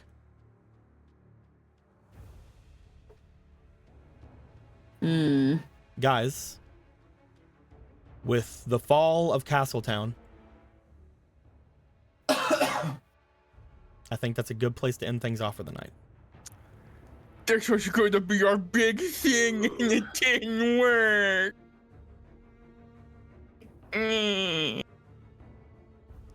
The enemies also have big things. I sure You guys fucked up the hate. Yeah, That pretty is sick. true. We fucking. Also, I That's just have pretty to badass. say, This thing is an equal threat, in my opinion. If this thing got to go back underground, things were gonna go bad. oh yeah. If Also, Orion hadn't have been there and Marco hadn't have been there, that thing was gonna destroy the castle. I'll have to take Yeah. your word for it because it's hard imagining anything being more destructive than these fucking things were. The big thing with it is it's not freaking double damaged by Master Sword shit. It just got super attacked. Right. I can also imagine it's just devastating against structures, considering It they need to would sit on solid ground. it would literally have been able to dig under the castle Yeah. and just attack from underneath it. Also, I've got to point out these fucking things Are the worst. up. But also, when you think about it, Gadon seriously royally fucked up the first one so terribly badly. Whenever I That- gave even Gidon with their thing everything. earlier, there are 3 people in your guys' army that have the power of the 3 gems. Gidon was one of them, and Gidon for that round turned all of their damage into holy damage, Oh yeah. which basically meant everything he did, which you guys saw what he did, was doubled. Yeah. He Yeah, fucking, you don't. The Emerald Eye- ripped that first one a new one. The Emerald Eye is the second one of that, and of course there is one other person here who has spent quite a while with one of the gems as well. I say wonder as I who. zoom into him.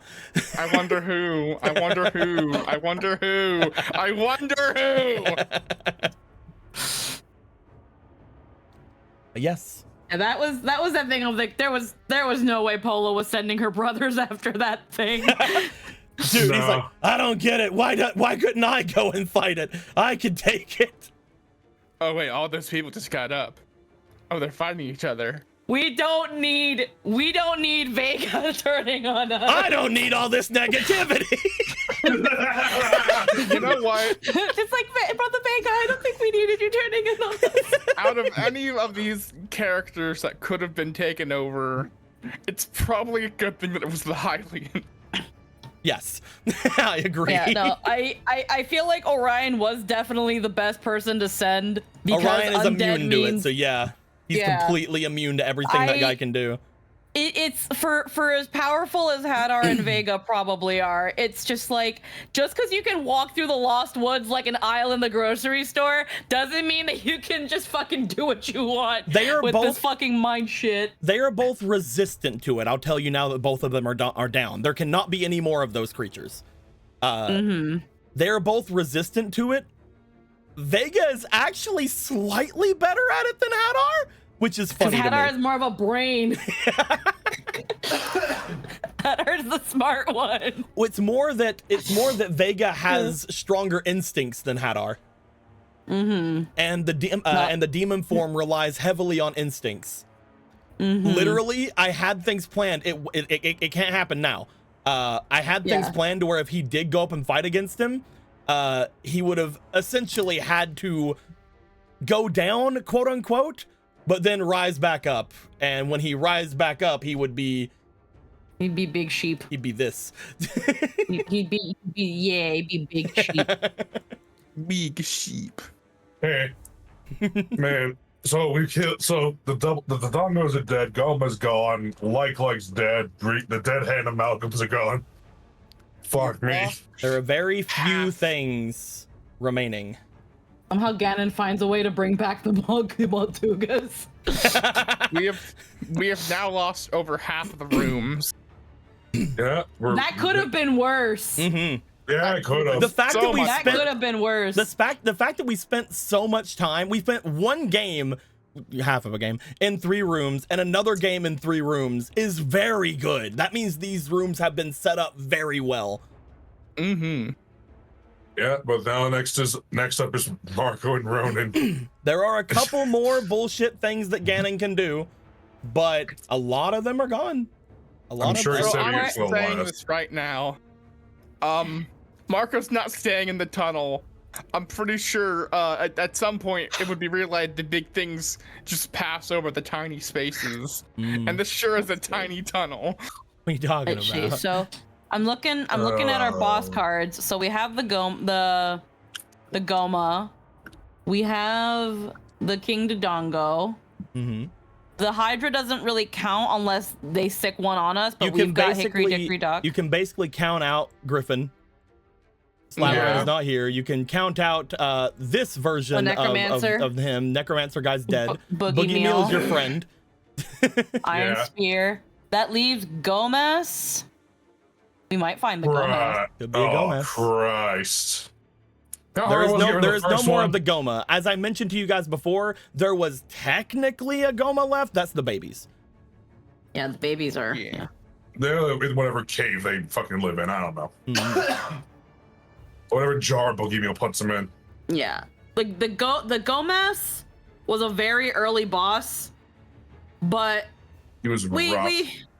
he was kind of rough, yeah. I still do love the little effect of his Things hand could coming out of be- the card. Yeah. Things could be risen up to certain standards if they return. Yeah. For that's what I'm example- saying. Like, I for don't think example, it's gonna the be the Goma- it's not gonna be the same Gomez that we fought. For example, the Goma had its stone armor ability back, but it didn't Yeah. really use it because I put its ability is lost because that one was a very old one that you found. Yeah. Shit. So yeah, So they we still- could we have still- stronger abilities upon being seen a second time. Yeah, Yeah. there's still potentially some kill fuckers that we haven't seen yet. Mm-hmm. And there could be bosses that you made that we just never went towards.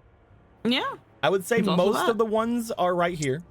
Yeah. There are some fun things, including again, there may be a couple more wizrobes. Who knows? Yeah. Fucking bitch ass ropes. Don't worry, just fucking hit him with a bat. Oh yeah. Fucking It's win. fine, I'll just send their magic back at them. Right, they're nerds that you can easily punch. They're nerds. They're nerds. Exactly. Fucking stuff them in a locker and call it a day. I stuck them in a locker and throw them down the fucking chasm with Ophi. Give them a swirly. That's why I threw it to Ophi. Grab them by the hood, put it over their face, then wrap them around and fucking give them a fucking wedgie. Cuck them out of their girlfriend. Freaking That's the Ganon over easiest here. Ganon over here just walking through, like looking at this like, I don't want you looking at me. Leave me alone. I don't want anyone to actually- see this right now. I'm actually really camera shy. Like that's the reason. Like that. What if Gary was just like a dude this whole time? Was just like, no, I'm just like camera. Oh right, I can't person. make that one dark. That's why I didn't make all of them dark before. You know, it's Gotcha. just a personal thing. You know, nothing too big about it. I'll make them No, like- no I'll make them like pictures, halfway please. I dark. didn't get dressed for this. Like Yeah, halfway I'm still dark. shirtless. I didn't. My I move, didn't my fucking goobs are out. My Ganon boobs. My goobs are out. My My goobs. My Glubinaldos are out for everyone to see. That's why he's cut. That's why he's holding his sword the way he's covering one up. He's trying to shield his modesty. Cover his nipples. Yeah. I can't be like the Zora. I must have modesty. So it can't be a thing from the four generals. Must be just a Ganon thing. Also, So if I'm the understanding wave of correctly- Keys is fun. Yeah. Right. Yeah. Fuck that. What you think? What you think, Yeah. Eric? So if I'm understanding things correctly, sound can carry from one place to the other That based on what sound. just happened. That sound sound. hit everything. You don't know if certain things can do that. Potentially, you guys can make a sound that goes through things. Someone such as an oracle maybe be able to tell me that they can do something like that. I'm telling you, I can. Whoa.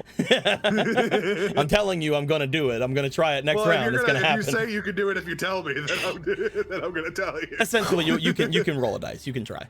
Cool. If anybody else were to tell me I want to scream to the next room, I'll probably be like, no. But your entire thing is working on sound. Hey, you guys all right? You good? Yeah, they're fine. I'm just imagining whenever Rana came back to tell everyone about things, and the king's like, I guess we should go, and Douglas is like, all right, I'm gonna stay here and fight, and then just fucking Blaze and Thunder had to grab Douglas and drag him with them. No, you're not. This is my fucking job. Your job is to stay with me, Douglas. Come on. Ah. None of this bullshit.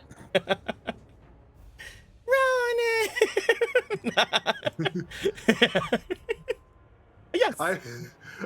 It's dawning on me now that I haven't seen her Literally since the beginning of the campaign. Yeah. When was the last time we definitely not since actually- she and Oprah got together?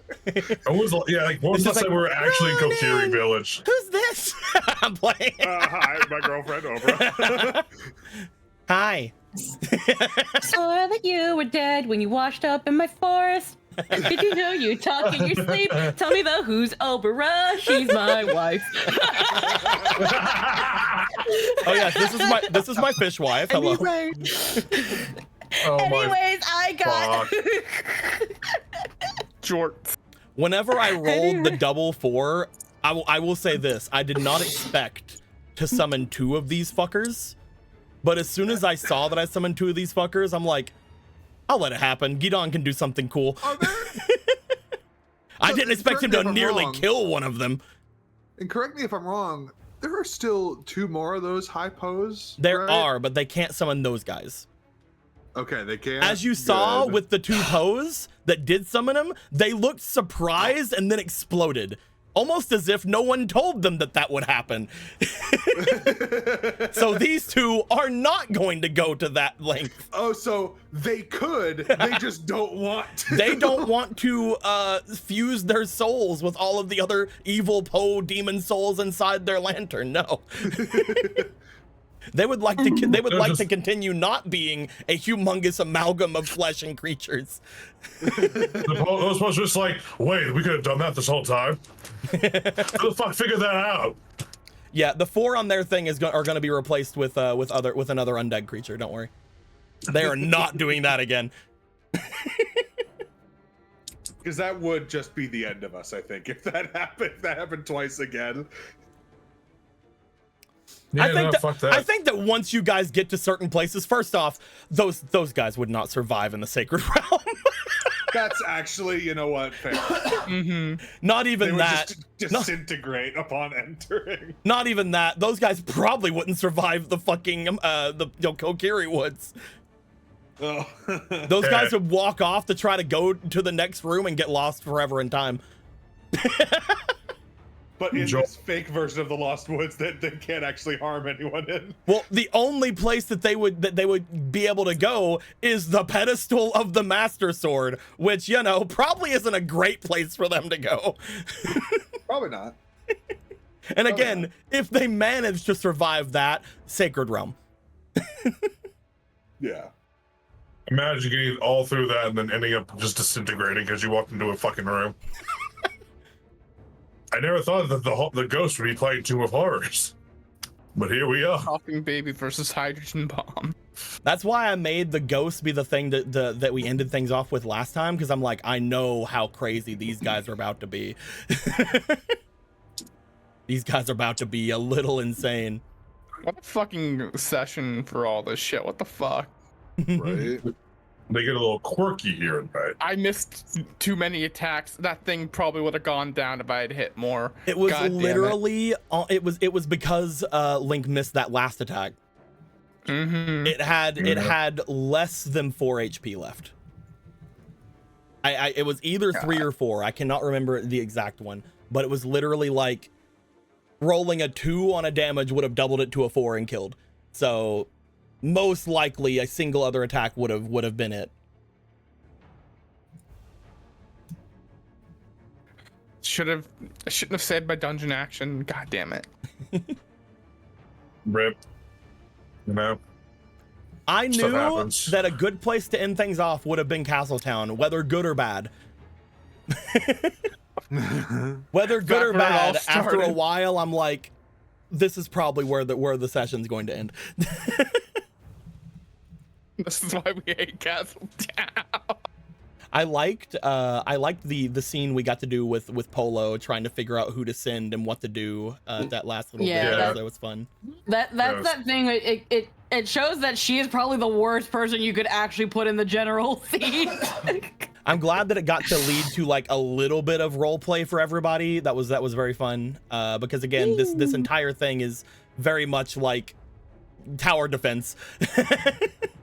I'm glad we got it's to nice have to break it up with some roleplay. Yeah, I'm glad we got to have a bit of role play. I'm glad we got to put Marco in like a driver's seat for this session for a little bit. I'm glad that a lot of things got to happen that way. I liked that. I liked it. Yeah. I liked that I do used. like.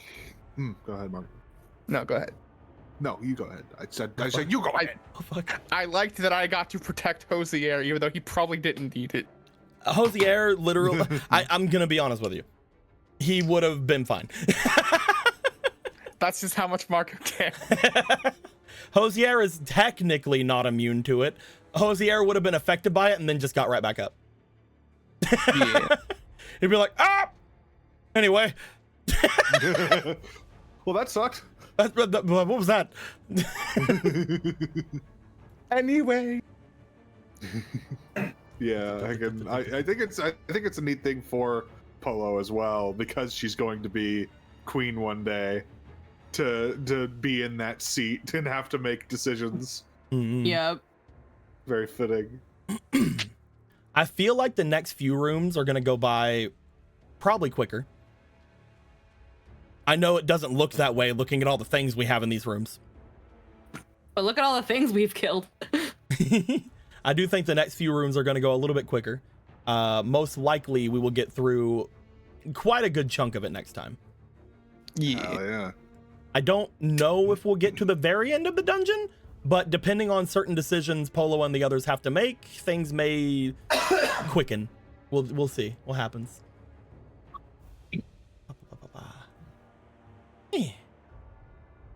I'm glad did Atalanta it. has been proven like basically one of the MVPs of the Holy entire place. Fuck is she Oh, carrying? yeah. Fucking MVP. It's like She is I get- taking all of my nat 20s. I'm the only Atalanta that isn't actually Atalanta, but I think I'm actually Atalanta. I think all of you need to change your names. Oh. I think I'm what they call that bitch. Yeah. She is the shit. It's just like slay queen, flop, flop, flop, flop, I flop, did. flop. Damn. Slay Oh, queen, shit. flop, flop, flop, flop, flop. Slay I queen did. actually slays.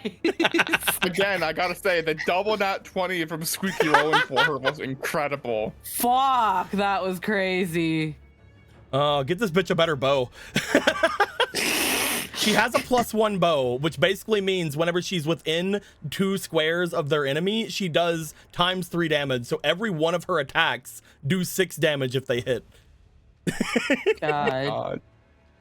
But you know, that's just a +1 bow. There's no extra effects. There's no enchantments. There's nothing like that. Give her either another like +1 or give her like something that gives like elemental damage onto something. She'd be absolutely insane. Unfortunately, the fairy that decided to be with her is the I don't do those things fairy. This is the Yeah. I blow things up fairy. This is Have fine. got carrying diet gallon. Gallon light. This is angrier gallon. This Yep. is angrier, tinier gallon. I can't wait for campaign 2 where the child of this Atalanta goes on to be an incredible hero too. Oh yeah, my ancestor's Atalanta. No, the other Atalanta. No, the other Atalanta. Like the fucking yearbook Atalanta, the cooler Atalanta. Yeah, they gave her a title. They called them True Atalanta. You know, the dead one's just like, wait a minute. It's just like Polo sees what she's doing. It's just like, yeah, we know we can't lose that. That's the only real general move she's making. This one doesn't die. This one, I saved them at every possible opportunity. This one's my main. This one's a good. I'm keeping this chess piece. It's, Oh, the fact that Gidon couldn't hurt those ghosts was very upsetting for me as well. Because like I knew he could basically just sweep at the Poe generals and take them down, but they can't be hit. They couldn't be hit by those things. They have to be hit by specifically magic or a certain type of damage. Mm-hmm. And it's not holy damage. They need specifically certain type of damage or magic. That is the only way you can hurt the Poe generals. Yeah, everybody here would have gotten up. Dum dum dum. Dum dum Dum dum dum dum. Including What about the Koroks here? including the Koroks. Dum dum dum. Don't forget these one. No, they were defeated. They were defeated. Oh, Yep. okay. Yeah, I'm trying to like separate like a defeat board, like our board, and like their board. I can't believe that Tori is turned against us and We're doomed. is leading an army to attack us. Be the most ineffective army in the fucking world. When we lost Kimba, I knew that we were toast. Get in the desert, Tori. Lead them through the desert.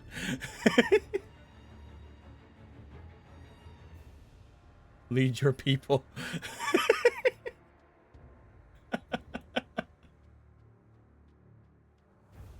We're going to end things off here. I hope you guys had fun. We are going to come back to this next week, which will probably, again, we are at, I believe, the last 2 to 3 sessions.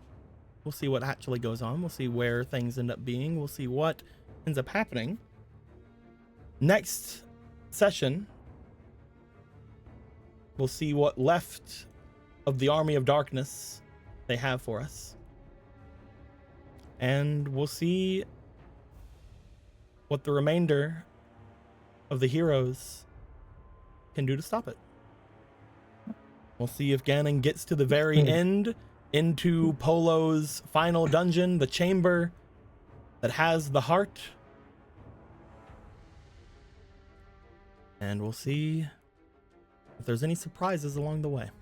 Till next time, guys. Like always, later days. Bye-bye. Bye bye. Hot damn.